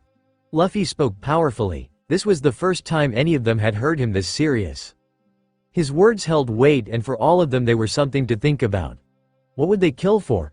Even Zoro, someone who's taken many lives on his path to be the greatest swordsman, thought about his reasons. Though he didn't find fault in them. He looked at his captain with admiration and a slight smile. "I think I really found a guy worth following. Maybe he'll lead me to Ukuina." Nami was in her head as well. While his words made her see him in a new light, they only reaffirmed her belief in her goals. She would do anything for that village. Even if it meant doing things she didn't like to people that she did. She looked at Luffy with guilt in her eyes but also appreciation. "I wouldn't have minded being your navigator, Luffy," she thought with a smile. Usopp was the most affected by the young captain's words. What would he kill for? He looked down at the gun in his hand, the only thing he had connecting him to his father. He looked behind him at the forest where his village slept peacefully, not knowing the danger on the horizon. He gripped the gun tightly in his hands and his eyes burned with resolve. He knew what he would kill for. "For Kaya, for the village, and for my dream. Thanks, Luffy," Usopp said with clear resolve in his voice. She. "Hey, the sun's coming up," Nami said with nervous anticipation. Luffy stood up with a smile on his face as Zoro and Shiro stood on his sides. "Let's kick some ass." ROARRRRRRRRRR. On the north shore of Syrup Village sat 5 people. Well, 4 humans and 1 lion, watching as a large pirate ship parked its anchor on the beach. "Hey Django, there's some kids up there," one of the pirates said. Django looked up to see Luffy and his crew staring them down. "Who are you kids?" "Pirates." Luffy answered simply. "And we're gonna stop you," he said. "Stop us?" Django said with a laugh. "Kill M before Captain Kuro gets here," Django said, and the pirates rushed up the hill. Only to slip on oil and fall back down. "Hopefully they get past the oil," Zoro said as he tied his bandana on his head. "Are you insane? Look at how many of them there are. There are at least 100 of them," Usopp said, standing on shaky legs as he watched the group try to get up the hill. "I thought you were prepared for this." "I'm a liar, don't take me seriously," Usopp said, hiding behind Shiro. The lion seemed to cock an eyebrow at him in confusion. "What the hell are you guys doing?" Django screamed, outraged. "Everyone look at me. On the count of Django you will gain the ability to jump over this oil." Django swung a ring slowly in front of the pirates. "Are they idiots? Do they really think that's gonna work?" Nami said. 1, 2, Django. The pirates turned around with half-lidded eyes and ran up the hill. "Get ready," Luffy said, and in a few moments the pirates started to jump over the oil one by one. Zoro equipped himself with his 3 swords and got ready for battle. Now this is more like it. Zoro met the first wave of the pirates and Shiro wasn't far behind. Together they started to slice through the pirates, but a few were still able to get by. "Ah, they're coming," Usopp and Nami screamed as they hid behind Luffy. "Hey Nami, did you get your treasure from the boat?" Luffy asked absent-mindedly as the pirates grew closer and closer. Nami looked like she was gonna die when he said that. "No, My treasure? Luffy, get me there. Luffy picked the girl up in a bridal carry and she blushed a tad but was focused on her money. In a flash, Luffy disappeared from view and reappeared at the bottom of the beach. Usopp was left standing at the top of the hill with at least 10 pirates charging him. You bastards, what about me? Usopp screamed at them. He was shaking as they grew closer and he could see Zoro and Shiro were busy down below. Thinking fast, he reached into his bag and grabbed a handful of caltrops and jumped backwards as he tossed them forward. The caltrops did their job and stopped the pirates in their tracks, although Usopp knew it wouldn't be for long. He reached into his bag and pulled out the gun. He felt the weight difference from his slingshot immediately. As the first pirate came into his sight, he reminded himself of Luffy's words. What would you kill for? He took a deep breath and pulled the trigger. Usopp's eyes have always been good. He could see things others couldn't. Now it felt like he was seeing in slow motion. He could see the moment the bullet pierced the pirate's skull and the light disappeared from his eyes. This happened 5 more times before he ran out of bullets. He switched back to his slingshot as the other pirates made it past the caltrops. He pulled the string back and shot a pellet that exploded into a storm of needles. Needle star. The small blades pierced the pirates, some of them losing eyes in the process as they fell back down the hill. Usopp was breathing heavily and he had small tears staining his eyes as he stood tall on the hill. I won't be letting any of you bastards touch my village. Zoro smiled as he dodged and blocked attacks from the pirates. Well said. Meanwhile, down below, Luffy was demolishing the pirates as Nami secured the treasure on the boat. It's all here.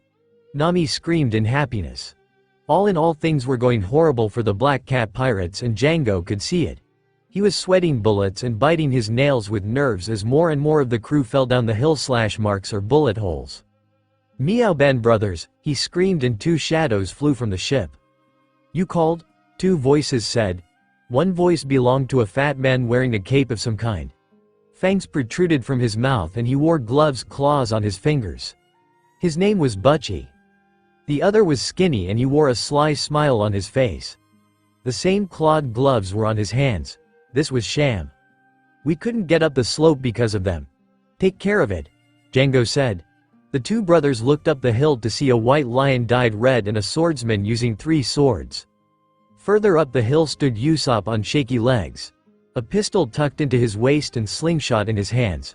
What they didn't notice was Luffy standing to the side. Bam! Luffy's foot slammed into Sham's head and the skinny man flew to his brother and the both of them crashed into the cliffside. You could hear the sound of Django's jaw dislocating in shock as Luffy landed next to him with an uninterested look on his face. That was easy. Django was shaking in his boots and it wasn't because of Luffy and his crew. He knew what would happen if Kuro showed up now. If he saw the state the crew was in, they were all gonna be dead. You know, for a pirate ship they didn't have that much treasure, Nami said, coming from the Black Cat's ship with a large sack over her shoulder. Django seemed to descend more into uncontrollable fear the more losses they took. Luffy and Nami paid him no mind though. So what should we do now, Luffy? Most of these guys are dead now, Zoro asked. Let's wait for that butler guy to. Luffy's eyes widened with fear. Usopp, look out, he screamed. Many things happened in a few seconds. Usopp looked around confused, as did everyone else. Luffy appeared in front of him in a burst of speed and then the sniper fell to the ground with blood leaking from his back. 5 long slashes ran from his shoulder to his waist. Luffy's face was drenched in anger as Usopp's body fell to the ground and revealed his attacker. Kuro stood there with an emotionless look on his face as he stared down Luffy. On his hands he wore gloves that had long katanas on each finger. He calmly walked past Luffy to see his slaughtered crew. At least you saved me the trouble of killing them all myself. Luffy's aura somehow grew even more dangerous as those words left Kuro's mouth. Django, what happened? You couldn't deal with measly kids. Django jumped in his skin as Kuro addressed him. These kids, they're their strong captain and that lion isn't normal, Django explained nervously. Hey. Luffy's voice was deep and carried an edge. Kuro cocked a confused eyebrow. He looked at Luffy the way most would look at kids trying to show off. What do you mean you were gonna kill them? Kuro adjusted his glasses with his palms as he turned to face Luffy. I can't have anything to connect me to my pirate life. Luffy's eyes grew hateful. Aren't they your friends? Your crew. Kuro nearly laughed at Luffy's words. Crew? Friends? They're just loose ends. Bam! Everyone stood frozen as they watched Kuro fly through the air and rammed into the cliffside. Get up! Luffy screamed with a near-demonic aura coming off him. Zoro and Nami had never seen him this angry before. The only time they could compare was when his straw hat was damaged. Django was the first to snap out of his stupor and ran over to the Meowban brothers. He hurriedly shook them awake. On the count of Django, your strength will grow tenfold. 1, 2, Django! The brothers' eyes went white and they jumped up with a loud roar and bulging muscles. They pounced onto Zoro and Shiro immediately and the swordsman blocked Butchi's attack, while Shiro jumped and dodged Shams. Zoro was visibly struggling to hold back Butchi's attack with one sword. He quickly drew for his waist and swiped at Butchi's stomach. Strangely, the fat man didn't dodge and blood started to leak from his stomach, but it didn't slow him down. What are you made out of? Zoro jumped back from his opponent and equipped himself with all three of his swords. Zoro positioned two of his swords over his should position and brought all three of his swords down on Butchi. Tiger Hunt. The force of Zoro's attack was strong enough to send Butchi flying back into his ship with 3 new cuts on his body, 2 going down his chest and on a cross. Crash! A mass flew into the hull of the ship like a cannonball. Sham had blood coming from his mouth and a few teeth missing and he was passed out. Shiro slid in next to Zoro. Well, that was easy. They turned their gaze to a fearful Django, but they didn't need to do anything. A brown staff smashed him over the head. Nami stood behind him with a sly smile on her face. Really easy, she said. Meanwhile, with Luffy and Kuro, the faux butler was just standing back up. His glasses were destroyed and he had a quick forming bruise on his cheek. The tension was thick as neither of the captains spoke a word. Kuro looked like he started to dance and then he disappeared and reappeared in front of Luffy. It was a blink and you miss it moment. Kuro swiped his claws at Luffy, but his target wasn't there. Luffy appeared behind Kuro with his legs stretched out. Gum Gum Whip.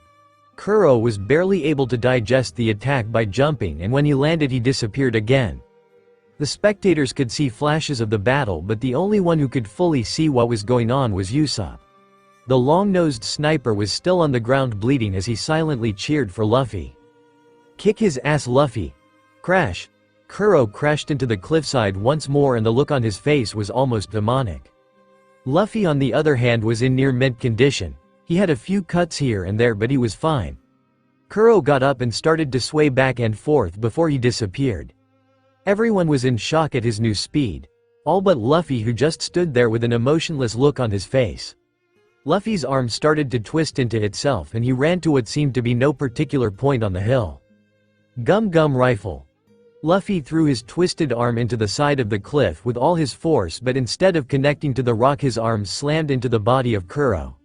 As Luffy's arm started to unwind, he drilled Kuro into the cliffside. Blood spilled from Kuro's mouth and his ribs were smashed in. When the attack was finished, Kuro was embedded into the rocks. The surviving members of his crew who were able to see the fight cheered for Luffy's victory. Shut up! You guys don't have the right to cheer for me. Luffy's anger was nearly tangible to the onlookers. He pulled Kuro from the cliff and held him there before he threw him to the surviving members or his crew. Now leave and don't come back. The pirates scrambled in fear back on their, taking Kuro and Django with them. The ship seemed to do a full 180 and it sped off into the distance. Luffy and his crew were left on the beach with a few dozen dead pirates. Usopp, Captain. They all turned to see Kaya appear from the forest breathing heavily. She was supported by the 3 children from the Usopp pirates. She stumbled over to Usopp, who was just sitting up, and collapsed into his arms. I'm sorry for not believing you, she said with a voice of regret. Usopp hesitated, but he put a hand on the back of her head with a soft smile. It's okay, I'm just glad you're safe, but you're hurt. These are nothing. In fact, I let them do this so they could feel better about themselves. This is a testament to the kindness of the great Usopp, he said, boosting. Kaya laughed just like Usopp wanted her to, and the kids had stars in their eyes. Take them away from here. They shouldn't see this kind of thing, he whispered to Kaya. She looked past him to see the dead pirates and nodded solemnly. Usopp, pirates take Kaya away. There still may be pirates coming, so I need you three to protect her until I give the all clear. Yes, Captain. As Usopp watches them usher Kaya away, he had a content smile on his face. Abruptly, pain invaded his back. He nearly cried in pain and shock. You're a good guy, Usopp, Luffy said with a laugh as he patted Usopp on the back, more specifically his wound. You bastard, that hurts. Shi. The day has passed and night has come. Usopp didn't want the village to see the dead pirates, so he and the others let the sea take them. They went to Kaya's mansion after that, and the sniper was treated for his wounds with the limited medical knowledge Kaya and her butler Mary had. It would scar, but he would live. Kaya had fed them thanks and even gave them a new ship, which Mary said would be prepared in a few days. Luffy was nearly bouncing off the walls in excitement from the gift.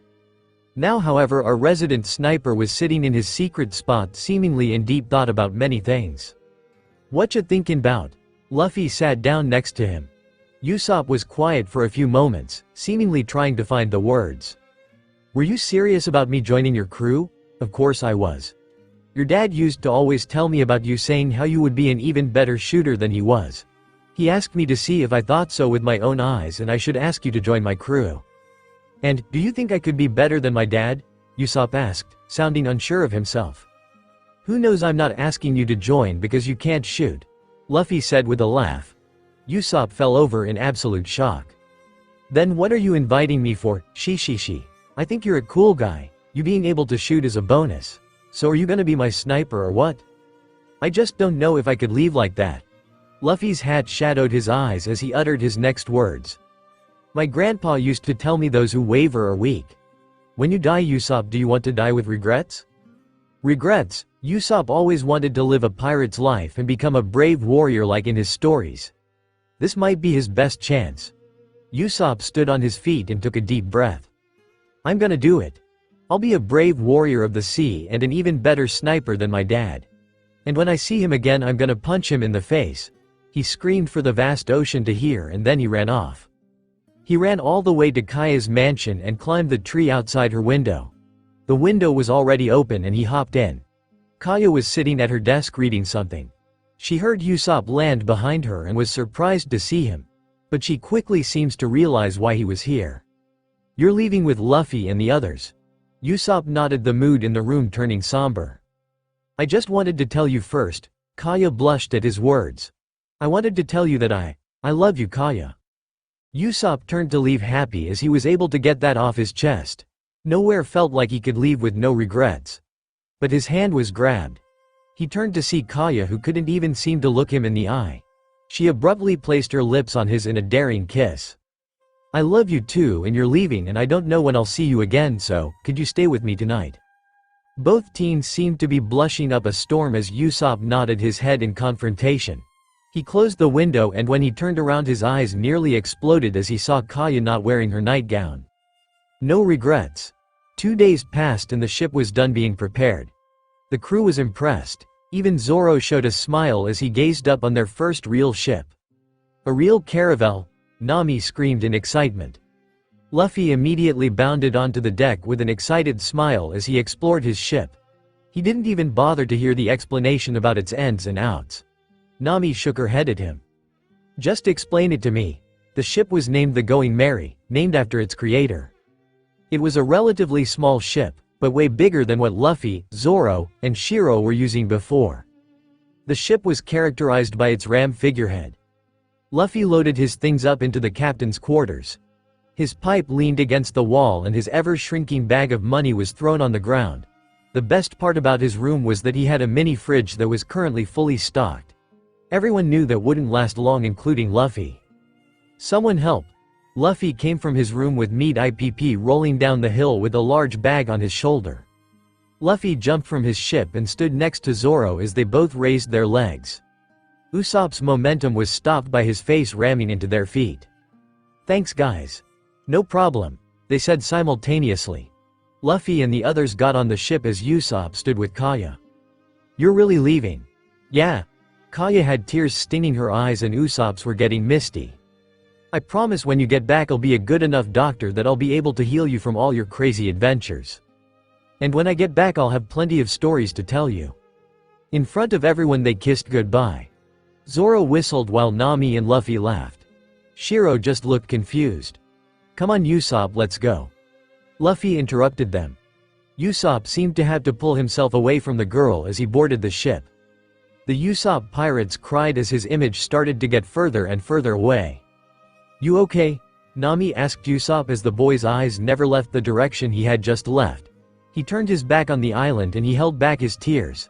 "I'm living with no regrets, of course I am," he said. Luffy appeared on deck with a barrel of alcohol and 5 cups. He poured everyone a cup. "Cheers to a new crewmate and a new ship, cheers." Rawr! They held a mini-party that day. Zoro was the first one to sleep on the deck while Usopp was able to make it to the men's quarters for his first night on the ship. Luffy, who rarely drank, had a bit too much to drink and passed out on his bed, being of course accompanied by Shiro. He woke up in a stupor.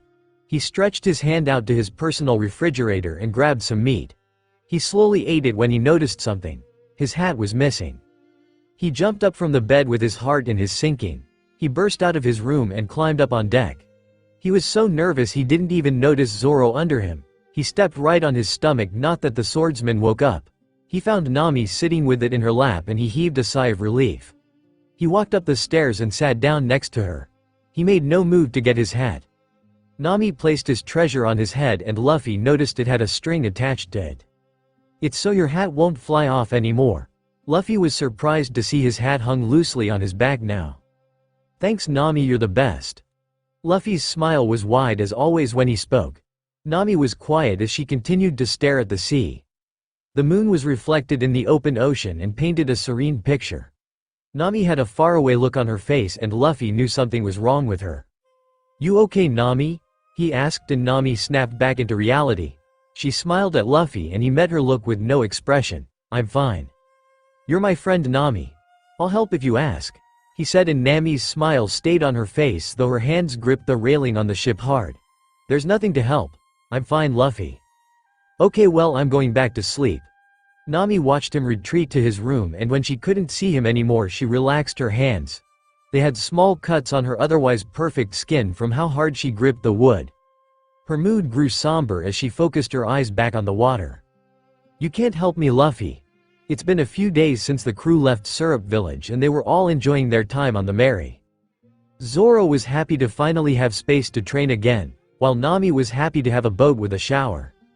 Usopp, though still working through leaving his home, was excited every day just to be on a boat. Shiro stretched out everywhere, happy to have the room to take naps. And the captain sat neatly on the head of the Mary watching the horizon. He was giddy. They were officially a pirate crew. He had a ship and most importantly a black flag with his symbol on it. The symbol of his crew. Simple skull and crossbones with a straw hat on its head. Boom! The crew's attention was captured by cannon fire. "I hit it!" Usopp screamed in shock. Once he saw everyone looking at him, his surprise at his skill was overtaken by bravado. "Of course I did. I am a sniper after all," he said, rubbing under his long nose. The crew just shook their heads at his act but Luffy laughed and clapped his hands. "You're amazing Usopp." "Hey, I have an idea." Luffy sprinted into the kitchen and reappeared with an apple in his hand. The crew watched him with intent as he walked over to Zoro and placed the apple on his head. "Here Usopp, shoot this off Zoro's head." Shock immediately invaded both the sniper and the swordsman. "Are you crazy? What if I miss?" Usopp screamed. "Yeah, what if he misses?" Zoro screamed though he didn't take the apple of his head. "No he won't."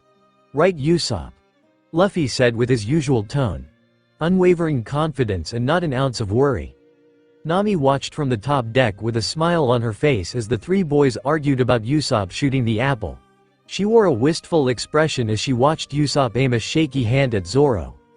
Luffy was on the sidelines while his swordsman seemed to be having a mild panic attack. As the loud pop of the gun went off, the apple was destroyed and Zoro breathed a sigh of relief. "I did it!" Usopp screamed in shock and Zoro seemed to be ready to flay both his captain and the sniper. Nami watched on as the green-haired swordsman fell back into his old ways of pirate hunting and chased Luffy and Usopp around the ship. "Hey, you filthy pirates!" Everyone froze as a pair of boots landed on the Mary. A man in a blue jacket with glasses on his face has somehow made his way onto the ship. He had a big sword in his hand, and an aura of anger and hate. You think you can try and kill my friend and get away with it? Everyone seems confused and Usopp hides behind a random barrel as the man waves his sword around. Zoro stepped up with familiarity in his voice. Everyone watched him.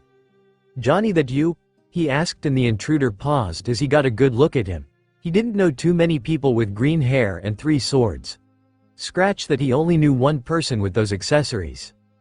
"Big bro Zoro. What are you doing here? Don't worry about that for now. Where's Yosaku?" Johnny dropped to his knees, seemingly not of his own free will. "It's horrible, big bro.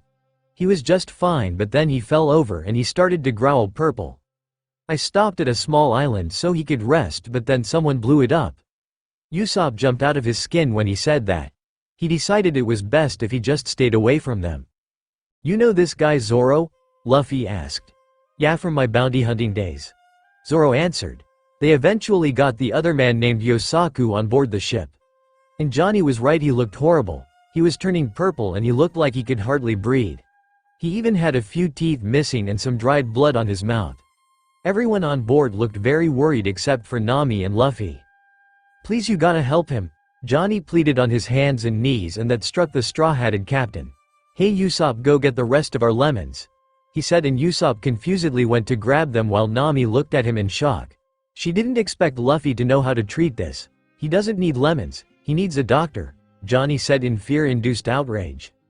"No, Luffy's right, your friend has scurvy. It's a sickness brought on by lack of vitamin circa, though I'm surprised this rubber brain knows that," Nami said, pulling Luffy lightly by his cheek, while he just laughed. "I don't know what this vitamin stuff is, but I met a guy once that had scurvy and he told me he needs lemons and limes. She. Luffy explained as Usopp returned with an entire barrel of lemons in his hands. Nami instructed him and Johnny to squeeze the lemons into the downed man's mouth. "You're gonna be okay, partner," Johnny said, crying. "I'm okay," Yosaku said as he jumped up and danced around the deck. It wasn't until he tripped over something did he stop. Looking up, he locked eyes with a white lion with a scar over his eye. "Ah, a lion." Yosaku passed out and Johnny rushed over to him while Shiro just walked over to everyone else, confused as to why, shook her head as she now had more idiots to deal with and not just 3. At least Shiro had some sense, she thought as she petted the white lion. Yosaku eventually woke up and they all went to the lounge so he could rest and eat something. "Wow, who knew big bro Zoro would become a pirate?" Yosaku said as he dug into the food given to him. "Yeah, the pirate hunter turned pirate, how ironic. Well, this situation has shown that we are in desperate need of a cook. We don't want to end up like Yosaku," Nami said, and everyone nodded along. "But we need someone tough. I don't just let anybody join my crew," Luffy said, and everyone's sweat dropped as they side-eyed the lion in the corner. "Well, if you're looking for a fighting chef, I know just the place for you, big bro Luffy," Johnny said, and he pointed his next words at Zoro. "I even heard a certain hawk-eyed man was seen near there." Zoro's whole body immediately tensed and he gripped his sword with vigor. "Big sis, make a course for the Bharati, the sea restaurant." Nami looked at Luffy and all she needed to see was his excited smile to know their course was set. As she followed Johnny's directions, she realized it was close to a certain island. She gripped the wheel tight as they started to sail away. It took them a little over a day's travel to get to the Bharati. They could just make it out from their distance. "It's a giant fish," Luffy said from his place on the Mary's head. "That big bro Luffy is the Bharati, the place where even pirates come to eat and they don't cause trouble. The food must be incredible or those cooks mean business," Usopp said. "Both," Yosaku answered. As they got closer to the fish-shaped restaurant, another boat pulled up on their side. A marine boat. It didn't take long for them to see their black flag. "Sir Pirates," they said directly to a man in a suit. He had pink hair on his head and brace knuckles on his fist. He had a woman on his arm as he eyed Luffy and the others like they were trash. When he saw Yosaku and Johnny, his eyes flashed with recognition. "Aren't you those weak bounty hunters who only hunt small-time pirates? I guess you've sunk low enough to become one." The 2 bounty hunters looked offended and embarrassed. Johnny reached into his jacket and pulled out a stack of worn papers, wanted posters. "Would small-time bounty hunters go after these guys?" Johnny exclaimed. throwing the posters in the air. Nami saw a particular one and picked it up. Her expression immediately grew grim and he crumbled the poster in her hands. This action didn't go unnoticed by Zoro. He debated telling Luffy about it, but knowing his captain Luffy may write it off as nothing, the Marine ignored them and turned to the others. "I am Iron Fist Full Body. I don't recognize your flag. Who is your captain?" Luffy stepped forward but he was cut off by Usopp. Luffy had a more than annoyed and agitated look on his face at the action. "I am you." The liar was cut off by a hand grabbing his shoulder and throwing him back. He landed on his butt and he saw Luffy was the one who threw him.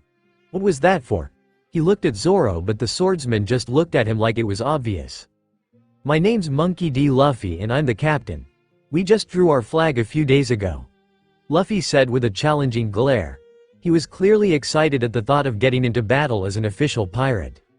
"Full Body, let's go. I'm hungry," the woman whined. "Okay then, let's go." Full Body ignored them and got into a rowboat. "Sink him," he said before he made his way to the restaurant. "Luffy, what are we gonna do?" Zoro asked. "Leave it to me." As the loud boom of the cannon went off and smoke filled the air, Luffy jumped on the banister of the Mary and stretched his arm out to hold on to something. The cannonball was caught by Luffy's whole body and he flew back. The Marines had a shocked look on their face but it only lasted a second as it was overtaken by fear as the cannonball was shot back at them right into the hull of their boat. As the Marines scrambled to fix the damage, the crew docked and got ready to go eat. As the doors to the Bharati opened, nobody paid the pirates any mind. Which was strange considering the group had a big white lion with them. Luffy found an empty table, not bothering to wait for service, and looked at the menu. Specifically looking at all the meat dishes. "I thought people would be screaming in terror by now," Usopp said, and Nami and Zoro nodded in agreement. Luffy looked at them confused. "Why would they be scared?" he asked, and his crew shook their heads at him. "You can be so clueless, Luffy," Nami said. Crash! The sound of something breaking caught everyone's attention and they looked to see a table destroyed by a pink-haired man. "Hey, isn't that the Marine we saw outside?" Usopp commented. Full Body looked very angry, blindingly so. He looked at the waiter who just stood there with a blank expression and a cigarette lit in his mouth. He was a fairly tall blonde man with swirly eyebrows. He wore a pure black suit with a blue undershirt. He took a long drag of his cigarette as Full Body addressed him. "Don't mess with me, waiter. I'm the customer here." He gripped the waiter by his collar firmly but the waiter showed no reaction.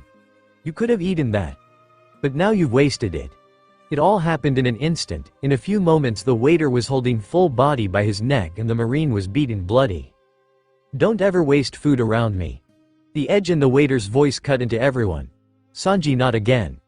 How many times do we have to tell you not to beat the shit out of our customers? Besides, can't you see he's a Marine lieutenant?" A big man said. The now identified Sanji dropped the Marine like he was trash. "You bastards, I'm gonna report this place and get it shut down." "Get us shut down, huh? Maybe I should just kill you now then?" Sanji said with a devilish glint in his eye. As he raised his right leg, seemingly about to finish off the Marine, someone interrupted. A wooden leg was swiped across his face at high speed. "Sanji, stop going on a rampage in my restaurant," a man said. The man in question was a stubby old man with a long braided mustache. He had possibly the longest chef's hat anybody had ever seen and a wooden leg. He didn't respect the food or the chefs who made it. Sanji responded.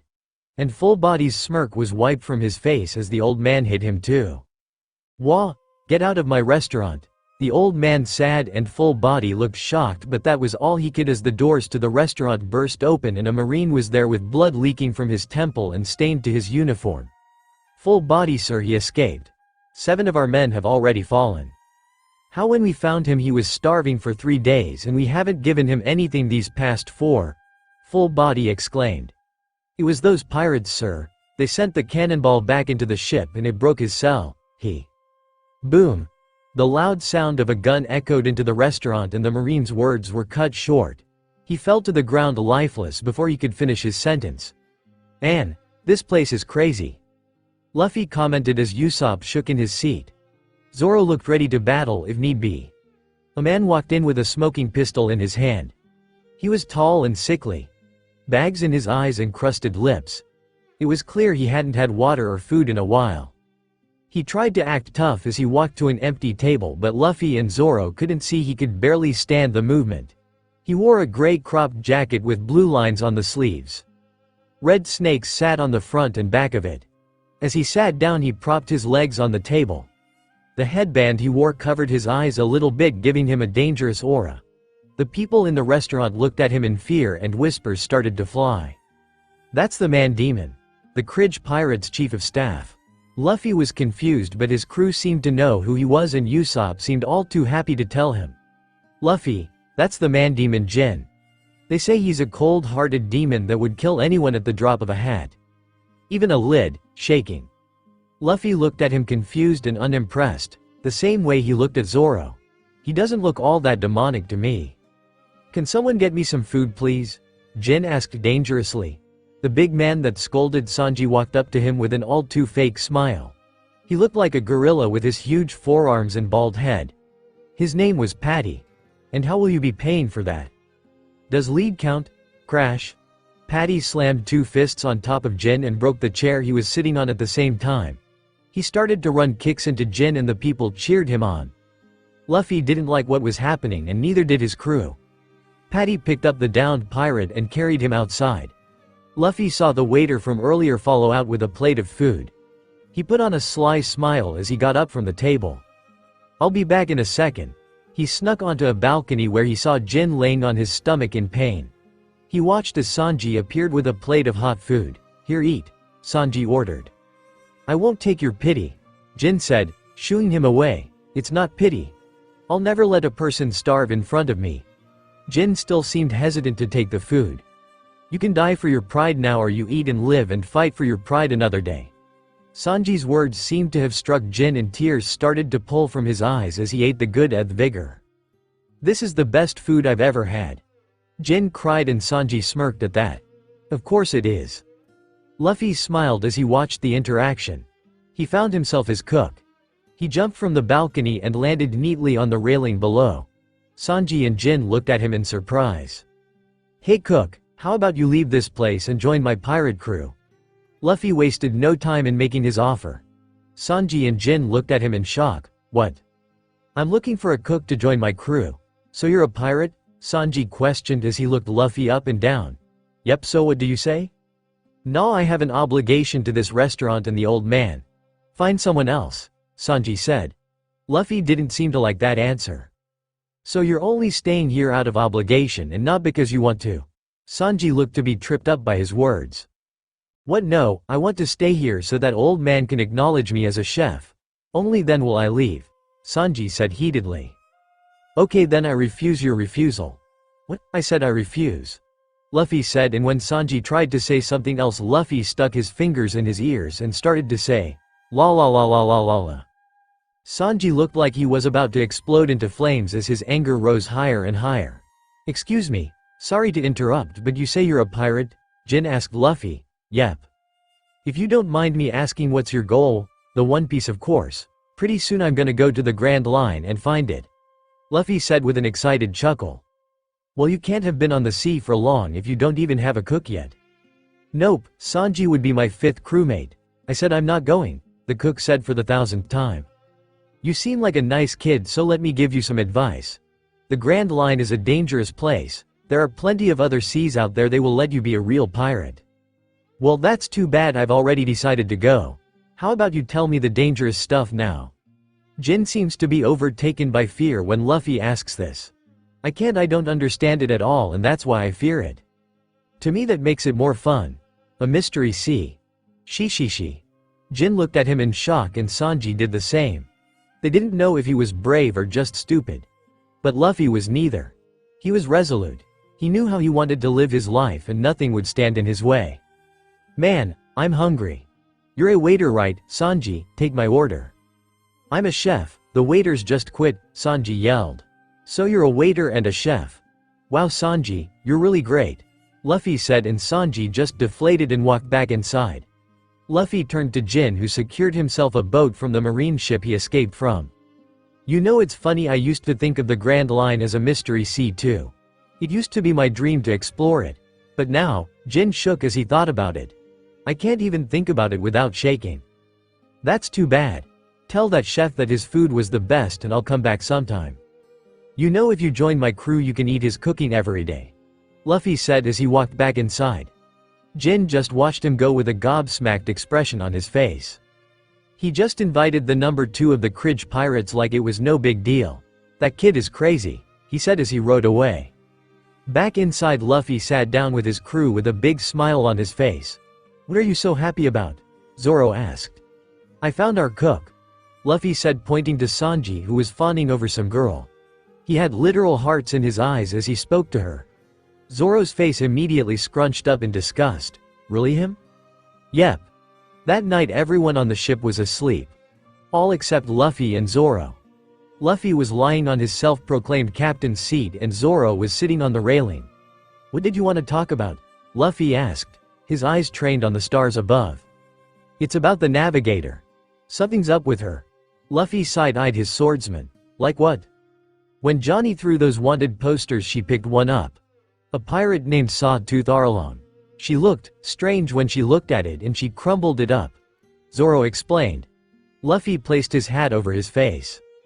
Pirates took someone very important to me. I'll never be one. I need 100 million to buy a village. I only love money and tangerines. Luffy replayed all the things Nami told him about pirates. He got a vague idea of what was happening. Just leave it for now. I thought you'd say that. She. If Nami wants help she'll ask. That's not what I'm worried about. What if it isn't help she wants? Luffy stayed quiet. He knew what Zoro was implying. But he knew Nami wasn't that kind of person. While they were talking, the person in question was in her room doing math on her head. It seems like I have enough, Bellemere. It's time to go home. She didn't sound happy at all. In fact, it was clear she wasn't, as small tears fell from her eyes. Luffy, it's been 4 days. How long are we gonna stay here? Usopp complained. Luffy took a break from eating to answer. I told you to gimme a week. If Sanji doesn't join us by then we'll leave. I already told you I'm not joining you, Sanji said as he appeared with fruit salad and wine. He laid it in front of Nami with a dopey smile and hearts beating in his eyes. Here you go, Nami Swan, he sang, dancing around the navigator. Nami winked at him as she took the food. Free of charge, of course. The crew has been here for 4 days and every day Luffy has tried to get Sanji to join his crew. He's denied him every time. You heard him, Luffy. Let the pervert cook Sati. He probably couldn't hack it on the Grand Line anyway, Zoro said. Sanji immediately switched from lover boy mode to angry chef. What did you say, Moss Head? You heard me, pervert. A guy like you couldn't hack it on the Grand Line. You're too scared to even leave this restaurant. Sanji and Zoro didn't like each other at all, and safe to say Zoro didn't agree with his captain's decision to have Sanji join them. I'm not scared, I have my reasons for staying, Sanji said heatedly, but their arguing was interrupted by a scream. Every one of the customers rushed to the windows and they all started to scream in terror. The hourglass means our time is up. It's the Kridge pirates. While everyone was freaking out about what to do, Luffy and his crew say at their table calmly. Well, most of them. Usopp was shaking in his seat and Nami had discreetly moved closer to Luffy. Luffy continued to eat unbothered and Zoro rested a hand on his sword just in case. Everything went silent as the large ship came to a stop in front of the Bharati. The people couldn't stop the shock that invaded them at the sight. Not just because they were scared, but the state of the ship itself. It looked like it came from sailing in a hurricane. Thud! Loud footsteps stopped the actions of everyone in the restaurant. Luffy was idly chewing on a cleaned bone as the doors opened and the infamous Don Kridge walked in. He looked weak, being supported by Jin. The long jacket he wore scraped the ground as he walked in. The chains around his neck filled the silent restaurant with noise that unnerved the residents. He abruptly fell on his hands and knees, much to the confusion of the people. Please, food. His voice was hoarse, probably from lack of food and drink. I promised to leave after just one meal, he said, and Jin looked outraged at his captain throwing away his pride like this.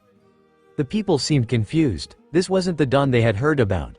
While everyone was in shock about what to do, nobody saw Sanji walk away. You think we're gonna give you food? Hey, someone call the Marines, Patty said. But we have money. We can pay you, Jin said, his voice laced with worry. This isn't about the money anymore. Kridge built his name on playing tricks. raising marine flags to sneak into port towns, betraying his superior in the Marines to start his career. "We'll never fall for his tricks," Patty exclaimed. As a unanimous yes resounded through the restaurant, all became silent as Sanji set a plate of hot food in front of Don Cridge. The pirate immediately dug his hands into the food and started to stuff it down his face, not caring about how it made him look. While Jin looked at Sanji gratefully, the others looked at him like he was mad man. "Sanji, what the hell is wrong with you? I feed anybody that's hungry. Doesn't matter who they are," Sanji said as Cridge finished his food. Crash! Everyone's eyes widened as Cridge uppercut Sanji into the ceiling. The cook's head broke through the floor and his body dangled in the air. Luffy watched with an emotionless look and continued to idly chew on the bone as Cridge stood and stretched his body. "Don, you promised you wouldn't hurt anybody. That's the only reason I brought you here," Jin screamed, his face colored in betrayal. "The food was good. I feel great. It only took a few seconds for everyone to register what happened before a stampede of people rushed from the restaurant. The only people left in the restaurant were Luffy and his crew and the cooks. This is a pretty good ship. I think I'll take it," Cridge said as he looked around with appreciation. "As you can see, my ship is destroyed, so I'll be needing a new one. I have about 100 men left on my ship, all weak from hunger. I want you all to prepare 100 meals for them and then leave this place if you value your lives," Cridge ordered them. Sanji pushes himself from the ceiling, landing on his two legs. He didn't pause as he started to make his way to the kitchen. "Where are you going, Sanji?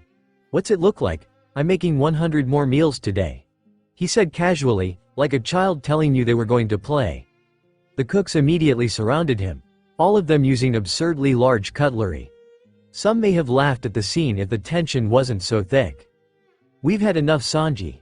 I can overlook you feeding those bums I'd toss out of here, but I will not let you feed these pirates," Patty said as he dug into a hidden cabinet. He pulled out something wrapped in cloth. "I have some dessert for you, Cridge." He unveiled a lobster-shaped bazooka and wasted no time in firing it. Boom! The sound was deafening and nobody had time to react as the shell fired from it hit Cridge dead on, engulfing him in an explosion. Zoro whistled at the power while Usopp and Nami silently cheered. As the smoke started to clear, everyone saw Don Cridge standing there just fine. His long coat was gone and it was replaced by a gold suit of armor. Everyone's eyes widened as guns started to sprout from every surface of the armor. The shoulders and sides. And I'm his hands. Gun smoke filled the air as Cridge unloaded bullets into the restaurant. Everyone besides Luffy ran to hide as the bullets rained down. No one was hit, but everyone was thoroughly scared. "When I give you bastards an order, you follow it down to the letter. Do you hear me? I am Don." Every one of the cooks were shaking on their boots, but to others, mainly Luffy and Zoro, Cridge just seemed to be throwing a tantrum. He had the anger of someone who didn't get their way. The cooks seemed to be debating actually getting the 100 meals when the owner Zeph had appeared with a large bag in hand. "Here, this is 100 meals, now leave." "Chef Zeph, no." Cridge looked at the stubby old man in odd surprise. "You're Redfoot Zeph," he said. "Redfoot?" People questioned. The pirate captain who was also the cook. They say his kicks were so strong he left footprints on solid steel. And he survived the waters of the Grand Line, Cridge said, an opportunist smile overtaking his face. Luffy looked at the old man in surprise. "He sailed the Grand Line," he said in awe. "I chose the life of a cook. I haven't been a pirate for years." Cridge laughed at his choice of words.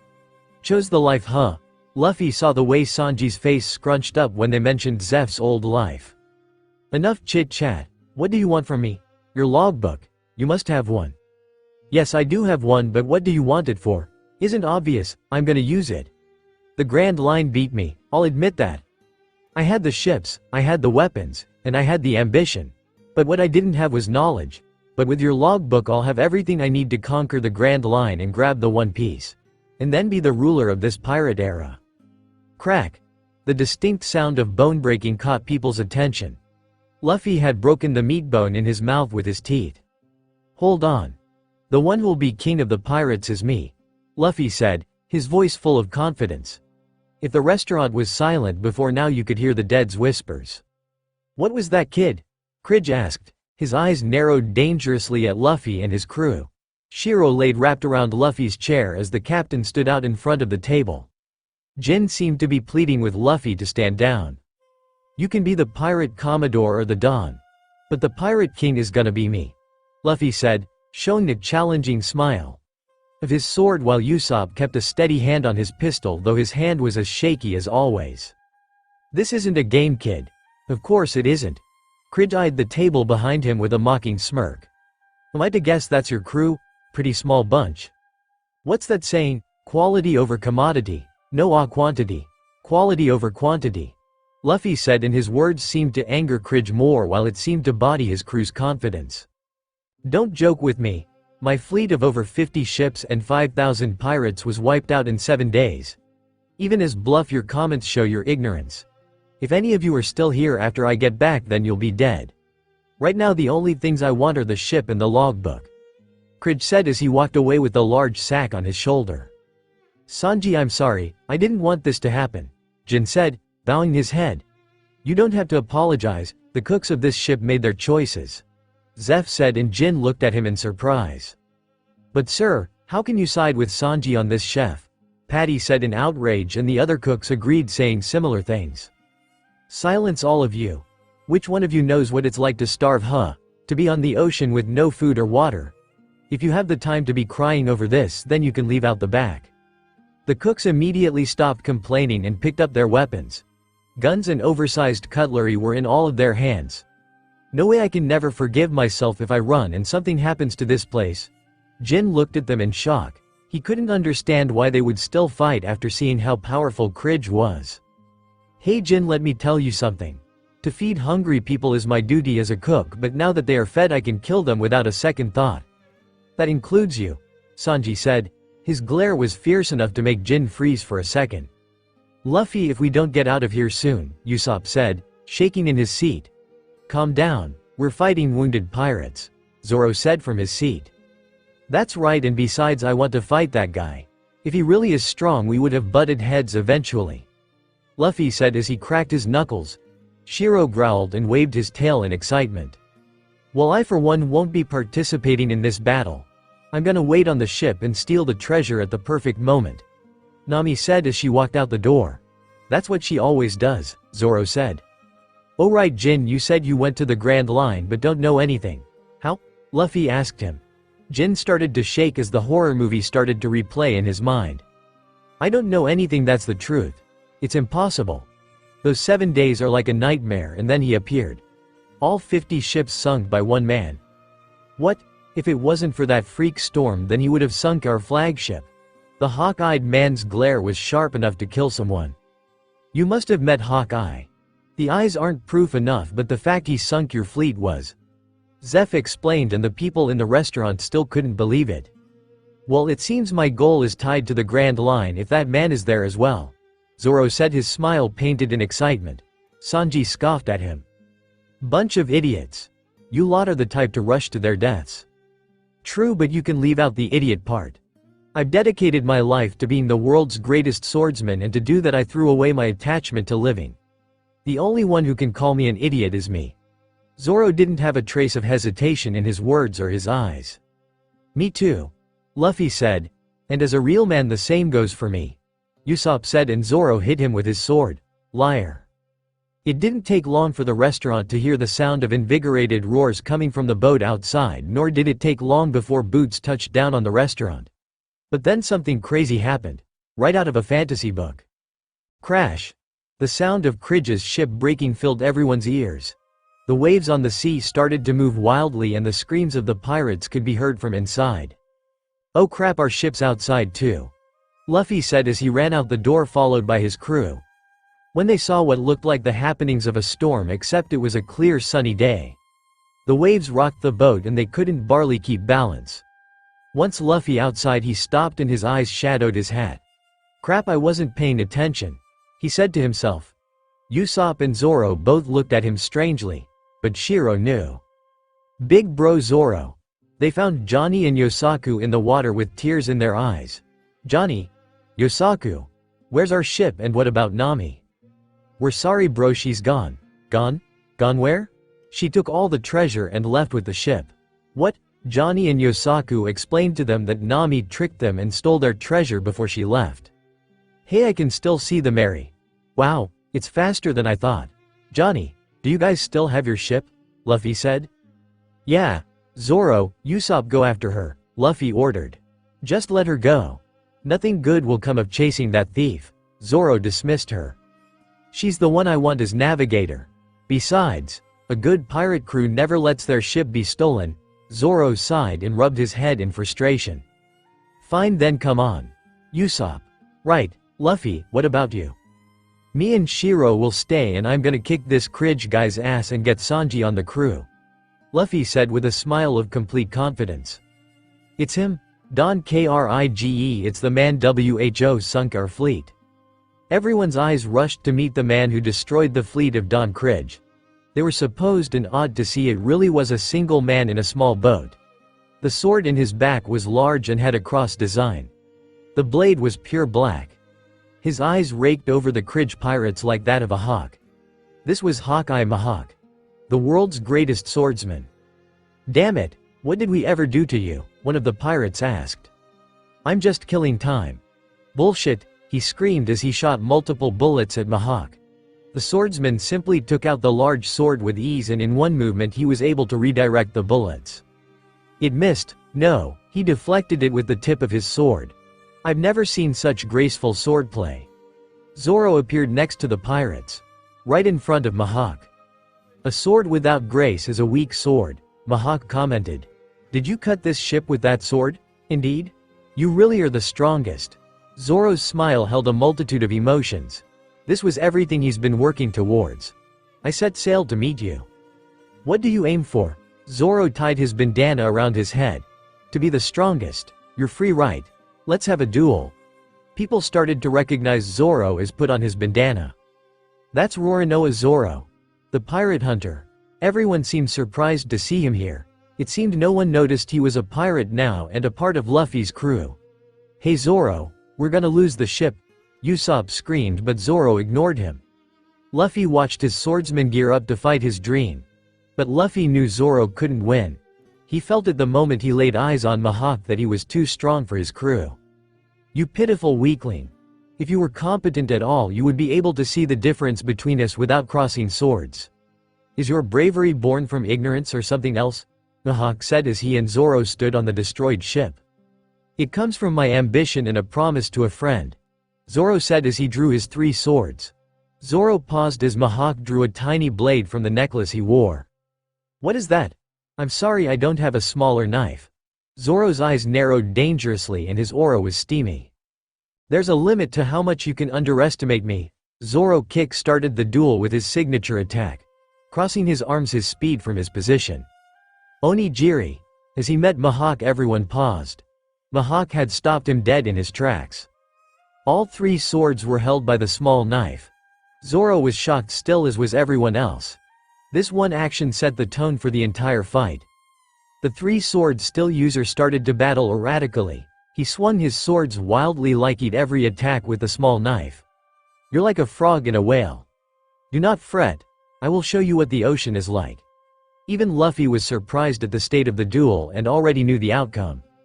No, the gap between me and him can't be this big.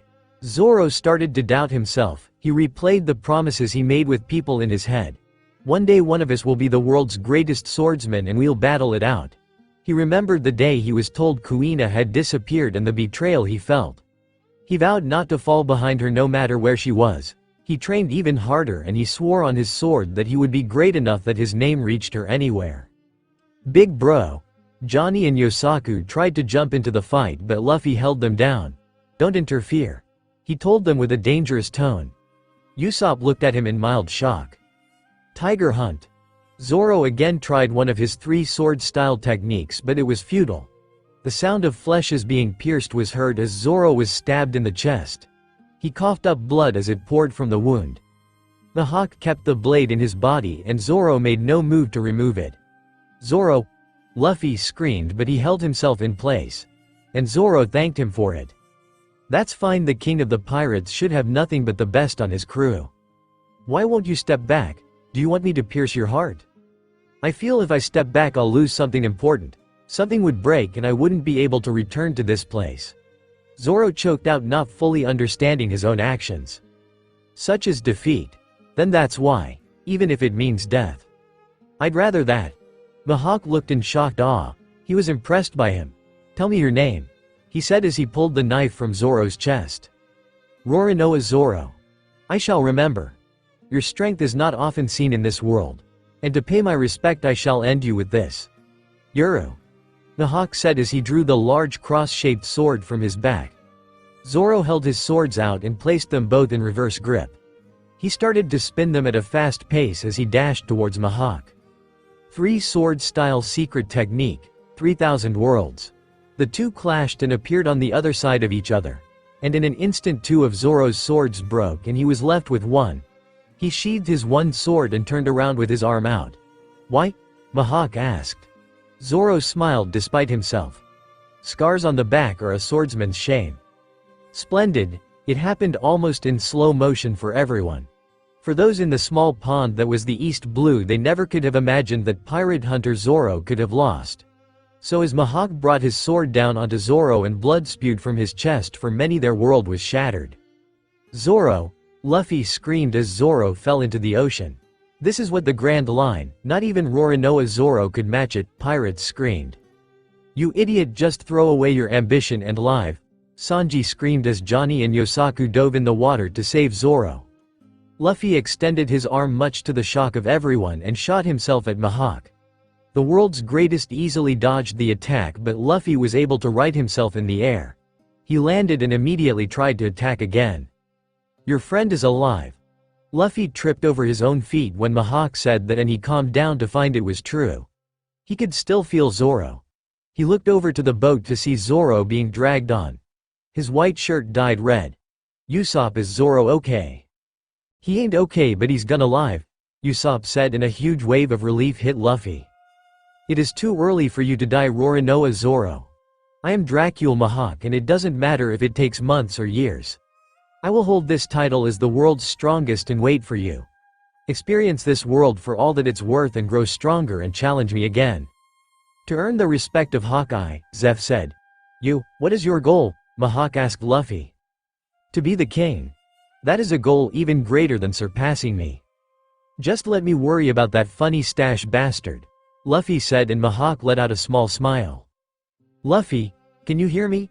Luffy was surprised to hear Zoro's voice, and when he turned to him he could see his sword raised in the air. Yeah. I'm sorry for disappointing you. I know the Pirate King needs nothing but the best. Zoro was crying as he spoke and Luffy could hear it. I promise to never lose again until the day I fight him and win. Any problems, King of the Pirates? She. Nope. You make a good team. I'd like to see you two again, Mihawk said as he turned to leave. Wait, didn't you come all the way here for me? The ruler of the East Blue. Dunkridge appeared standing on his destroyed ship with a cocky smirk on his face. Mihawk looked at him like a fly. Hey, your opponent is me, don't worry about this guy, Luffy said as he stood in front of Mihawk. The swordsman was surprised, but he saw something that caught his attention. The straw hat resting on Luffy's back. Boy, what is your name? Monkey D. Luffy? Mihawk let a small smile grace his face as he swung his sword into the ocean. Waves splashed up and swallowed what Luffy and Cridge were standing on, and when the waves cleared, Mihawk was gone. Mihawk didn't care about Luffy, it seemed, as the rubber pirate had to stretch or else he would have drowned. Man, that was close, he said as he hung on the banister of the restaurant. Usopp, you guys get going, I'll handle this. Make sure you get us that cool and I'll make sure to get Nami, Usopp said as he got further and further away. Luffy smiled as he turned to Sanji sitting on the banister. So what do you say, Sanji, if I save this restaurant, will you join my crew? The blonde took a drag of his cigarette as he looked at Luffy. I'll think about it, he said, and Luffy snickered as he climbed onto the boat. Good enough. You ready, Shiro? His lion companion stood next to him with a rumble in his stomach. Open the fins, Sanji said. Luffy and the pirates looked on in shock as 2 large platforms raised from beneath. Luffy had stars in his eyes as he saw it. Cool, he said. That just made it easier for us, you stupid cooks, the pirates said as they jumped and swam from the remains of their flagship. Luffy didn't waste any time as he jumped over the banister. The pirates smirked as they thought Luffy would be an easy kill, but they were in for a rude awakening. Luffy narrowly dodged his first opponent before he slammed his fist into face, knocking him out. He pulverized the entire first group of pirates, and when he was done he eyed Kridge, who was sitting on the remains of his ship. Luffy was ready to start his battle with the other captain when something else caught his attention. The fish head on the Baratie had separated and revealed itself to be a boat that had 3 cannons in its mouth. Luffy could see 2 cooks steering it. Patty is his friend. They moved in front of Kridge and fired on him. Boom! As the smoke from the cannon cleared, everyone could see Kridge was fine. "I don't have time for your games." In an impressive show of physical power, Kridge lifted the house-sized vessel out of the water and tossed it towards the Baratie. "It's coming right for us." The boat cast a shadow over them and no one saw Sanji jump into the air. Everyone stood in awe as Sanji spun and locked the boat away from the restaurant onto one of the wooden fins. Patty and the other cook immediately got out of the boat enraged. "What the hell are you trying to kill us?" they screamed, and Sanji ignored them and turned his eyes to the water. "Shut up and get ready." Sanji had his eyes trained on the enemies climbing on the platform. He looked over at Luffy, but the captain had his eyes trained on Don Kridge. "Sanji, keep a special eye on how he fights," Zeph said. The battle between the cooks and the pirates started. The cooks were putting up a good fight, shaking why they were called fighting cooks. Luffy didn't move from his place, and any pirate that got too close to him was mauled by the White Lion. Luffy took off at high speeds. He ran across the destroyer. He was blocked by a fat man in armor. "I am Pearl the Invincible. Never have I once been damaged in." Luffy didn't stop his movement and jumped over him. Pearl barely had time to register that though as Shiro charged into him. His so-called invincible armor was destroyed on impact and his eyes whites out as he fell into the sea. The crew still in the water dive after him to make sure he didn't drown. Shiro was left on the mast with a bored look on his face. He hasn't had any good prey since he and Luffy started this journey. "Wow, that lion is pretty tough," the cooks commented. Luffy continued his mad dash to Kridge when the battle was stopped by a shout. "Stop!" Luffy recognized Jin's voice and the old man's painful growl. He stopped and turned to see Jin standing over Zeph with a gun pointed at his head. "This battle is over," the man-demon said, his voice icy cold. Sanji stopped kicking pirates and glared at him. "I'll spare this old man only if you leave. Please Sanji, don't make me kill both of you," Jin said, his voice dripping with remorse. Sanji didn't waste any time in giving his answer. "Run away, huh? Not a chance." He raised his arms seemingly in surrender, however. "Point that gun at me," he said, shocking everyone. "But Sanji," Jin questioned. "That old man in this restaurant saved my life. I'm not gonna let it or him die." Sanji went on to explain how he and Zeph were stranded on an island and the only food they had Zeph had given to Sanji without his knowledge. "There's no way to repay his kindness unless I risk my life for him. So point the gun at me." While everyone else found those words admirable, they seemed to make Luffy angry. "Don't let your guard down, boy," Kridge said as he fired a horde of bullets at Luffy. Of course the young man didn't move. The bullets stretched his skin and were returned back to Kridge. The Don was surprised, but he shielded himself from the bullets. "Rubber bastard." "Jin, kill the old man," he called out. Jin's hand was shaking as Kridge gave the order. It was clear his words were true. He didn't want to do this. But it seemed he didn't have to make the hard choice as the spotlight was taken off him by Luffy jumping in the air. His legs stretched high into the air and he called out his attack. Everyone thought he was gonna attack Jin, but he didn't. He slammed his leg down on the fin of the ship and destroyed it. As he landed, Sanji's eyes were wide in shock and then narrowed in anger. "What the hell do you think you're doing?" he said as he stomped over to Luffy. "What's it look like I'm destroying the ship?" Luffy said simply. "Didn't you hear anything I said?" "I did, and you're a dumbass. Throwing your life away for a restaurant isn't gonna repay the old man. He didn't save your life for you to die." Luffy grabbed his collar as he lectured Sanji. The cook seemed to register his words but didn't look ready to accept them. Before either of them could say or do anything else, they serrated as something slammed in between them. "Jin, what are you doing? Are you disobeying me?" As the smoke cleared, Jin was standing there with 2 big tonfas. They were different as they had large balls on the ends of them. "I'm sorry, Don, but I don't want to beat the man who saved my life like this. Allow me to kill him." Jin said as he spun his tonfas around. Kridge seemed to tolerate his answer. Sanji, I'm sorry it's come to this, but it seems the restaurant can't avoid damage. Seems so, but if you think you're gonna get to this place without killing me, you got another thing coming. It will be my pleasure. You as well, Straw Hat. Thanks, but I'm not afraid of any Kridge pirate. Everyone went still at Luffy's words before outrage was thrown at him. Don't disrespect us, kid. We're the rulers of the East Blue. Yeah, only because you outnumber the others in the East Blue. The Grand Line didn't beat you guys because you lacked knowledge or whatever. You just weren't strong enough. Luffy said simply. More screaming came from the remnants of the Kridge pirates. Of course, it didn't affect Luffy. Jin seemed to take in the young captain's words. Maybe he was right. The pirates jumped on the scattered pieces of the platform and started to charge Luffy. Shiro jumped in front of Luffy to protect him. Stop it. You losing control only proves his point. Only the weak react to words. Kridge told them. Boy, you can try any number of your devil fruit tricks. It doesn't matter, I'll show you the true meaning of power. Luffy's hat showed his eyes and his scowl. Your voice is getting annoying. I'm gonna kick your ass, so just wait over there. Luffy said with a smile overtaking his face. As Luffy and Kridge started each other down, Jin and Sanji started to battle. The man-demon dashed at Sanji with a wolfish grin on his face. One of his tonfas spinning faster with each step he took. Sanji lashed out with a quick kick, but Jin stopped on a dime and dodged it. The demon slammed one tonfa down on Sanji, but the cook dodged. The attack easily broke through the wood and the heavy weapon was stuck. Sanji tried to counter, but Jin ripped his weapon from the wood, making Sanji stop his attack. He instead made another attempt to kick Jin, but his opponent spun in the air and dodged it while simultaneously pinning Sanji to the ground with his tonfa.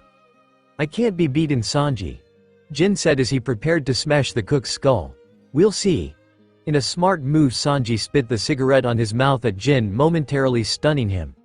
Sanji used this and slipped from Jin's hold on him and kicked him in the head. Jin was stunned, but he quickly renamed his bearings and slammed his weighted tonfa into Sanji's ribs. He didn't hear it, but Sanji felt them crack from the blow. He spat up blood as he and Jin both fell to the ground. Wow, that cook knocked Jin out. Is he done? The pirates questioned, but Jin stood up, as did Sanji. Jin had blood running from his head from Sanji's blow and locked it as it started past his lips. They resumed their bout looking evenly matched. It was an incredible fight to watch. Both of them were very agile and precise with their movements. Sanji clashed with the tonfa, his foot parrying the heavy weapon. Jin lashed out at his head, but Sanji ducked it and slammed his leg into Jin's side. The pirate flew into the broken mast. Jin got back up and Sanji charged and prepared to continue their fight, but Jin dropped his weapons. Sanji stopped, confused. Jin, what are you doing? I'm sorry, Don, I can't kill this man, Jin said, tears leaking from his eyes. He dropped to his knees. This man saved my life. I can't do it, he screamed. Kridge had no expression on his face as Jin broke down. The man-demon looked to be in an internal struggle. His morals versus his loyalty. Please let me disobey this once and we can leave, Jin pleaded.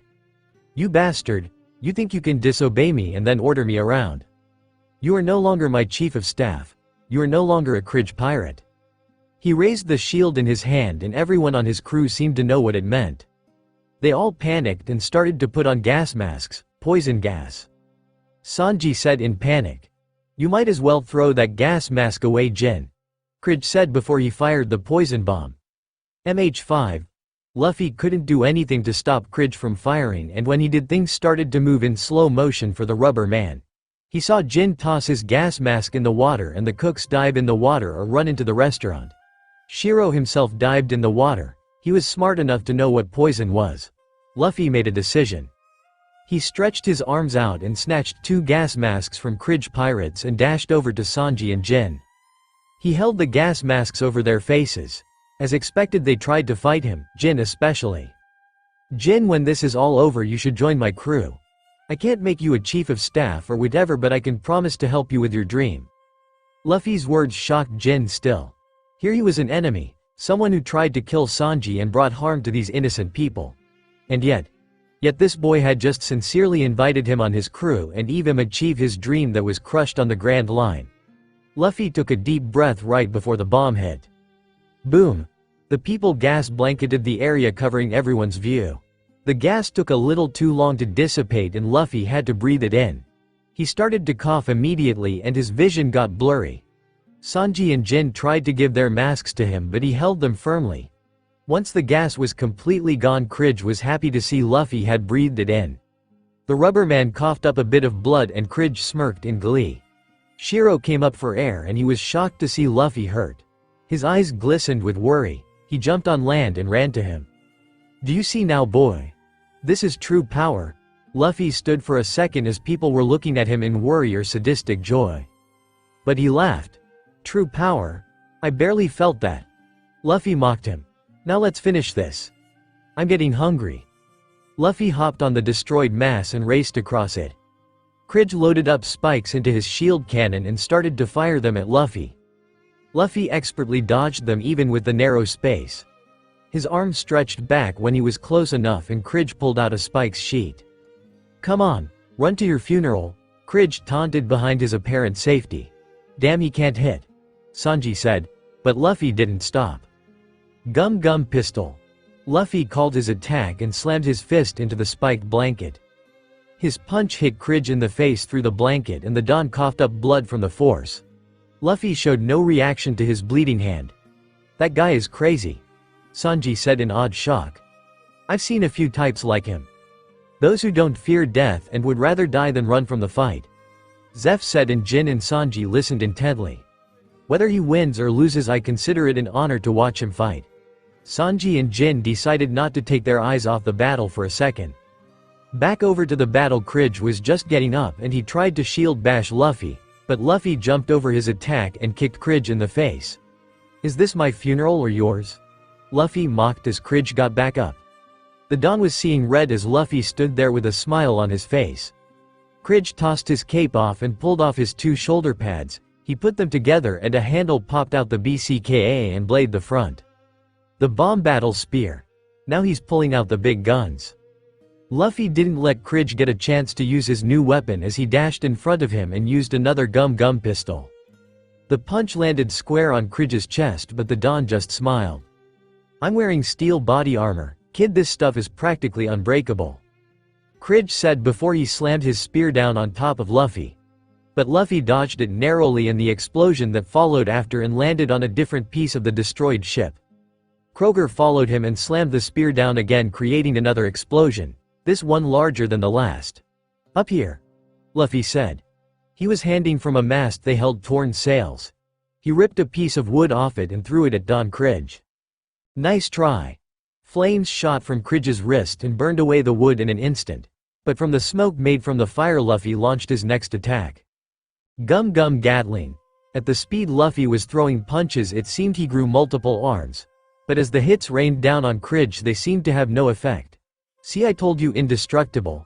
As Luffy landed, he didn't stop his attacks. Instead, he kept pumping his arms as he got closer to Kridge. When he was in range, Kridge slammed the bomb spear down on his and Luffy took the explosion, but it didn't stop his advance. Gum Gum Cannon. He slammed his two palms into Kridge's chest and the pirate Commodore flew back. "Your attacks are useless," he said as he righted himself, but Luffy smiled even as damage he took from the explosion started to show. "I don't know about that." Crack. Kridge's armor started to crack and crack before it crumbled and revealed his unprotected chest. He was so shocked that didn't see Luffy charging him. Both his arms were stretched back and he slammed his palms into Kridge's chest. The sound of his ribs breaking could be heard by the spectators and they cringed.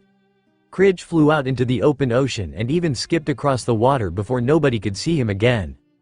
"Don!" His crew screamed and they all started to swim after him. All the spectators left were speechless before they started to cheer for Luffy. He did it. As Luffy made it back over to the restaurant, he stumbled. "Were you okay?" Sanji said as he helped Luffy stand straight. "I just need some meat and I'll be fine," Luffy said with a smile on his face. As he gaze met Jin's, he stood up straight. "So what do you say, Jin? You want to join my crew and conquer the Grand Line with me?" Luffy asks and Jin hesitated. "But why would you ask me? You've heard the rumors, I've done terrible things for Don Kridge." "Yeah, but I'm not asking that guy to join my crew, I'm asking the Jin in front of me to join." Luffy said simply, and Jim seems dumbfounded. Watching Luffy fight, hearing what he said about Don Cridge and his crew. Hearing the wonder in his voice about the Grand Line sparked something in him he thought died. His dream to see the Grand Line. The Mystery Sea he used to call it, to conquer it. Tears fell from his eyes and he bowed his head low to Luffy. "I promise to serve you well, Captain." He choked out and Luffy let out a snicker. "Happy to have another crewmate. What about you, Sanji?"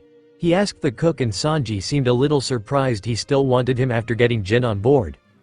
"I said I'll think about it." Luffy ended up taking a nap in one of the upstairs rooms, and while he was doing that everyone else was on the main floor eating. Jin was next to Shiro getting to know his new crewmate. As well as anybody could get to know an animal.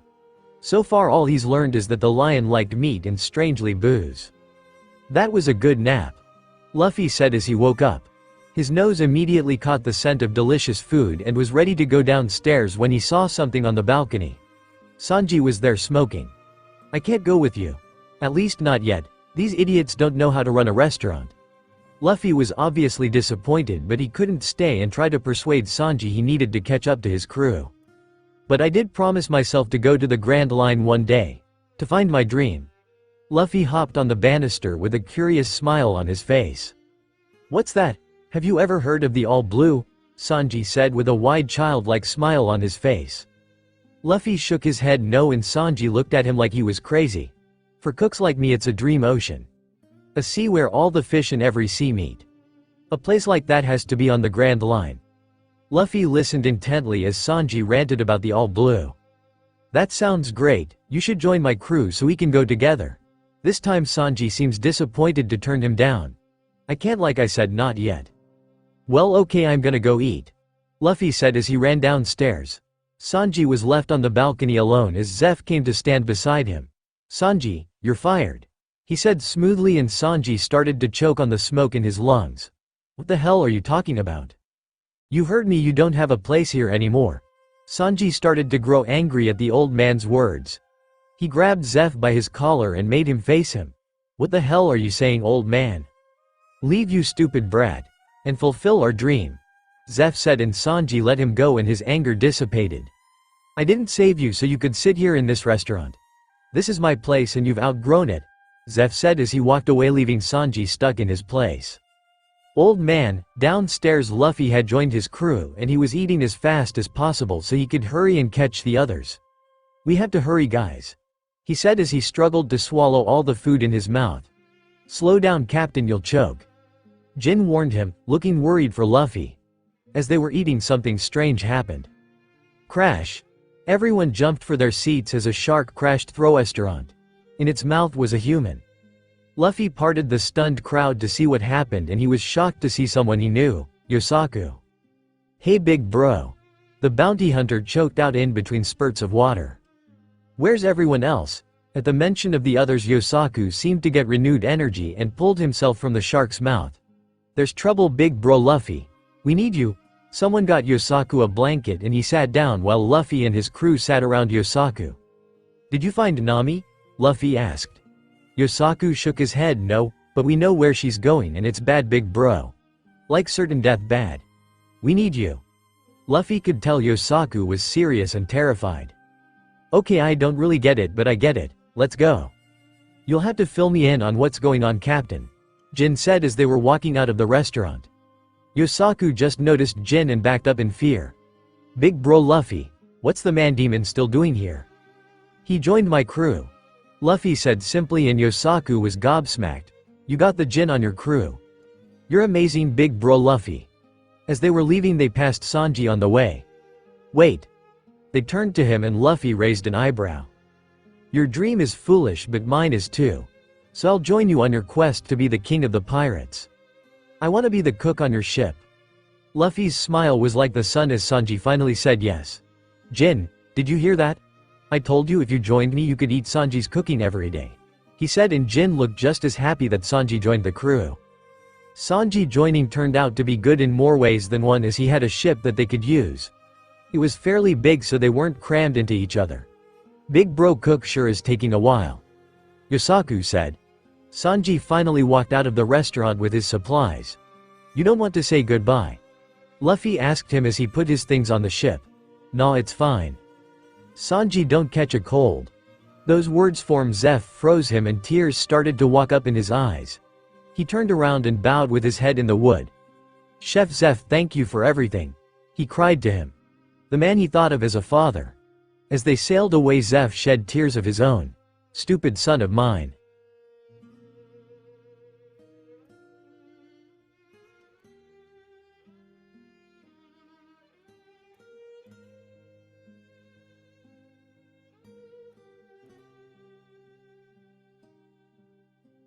Hey, if you've made it this far, thanks for watching. Let me know what you'd like to hear next in the comments.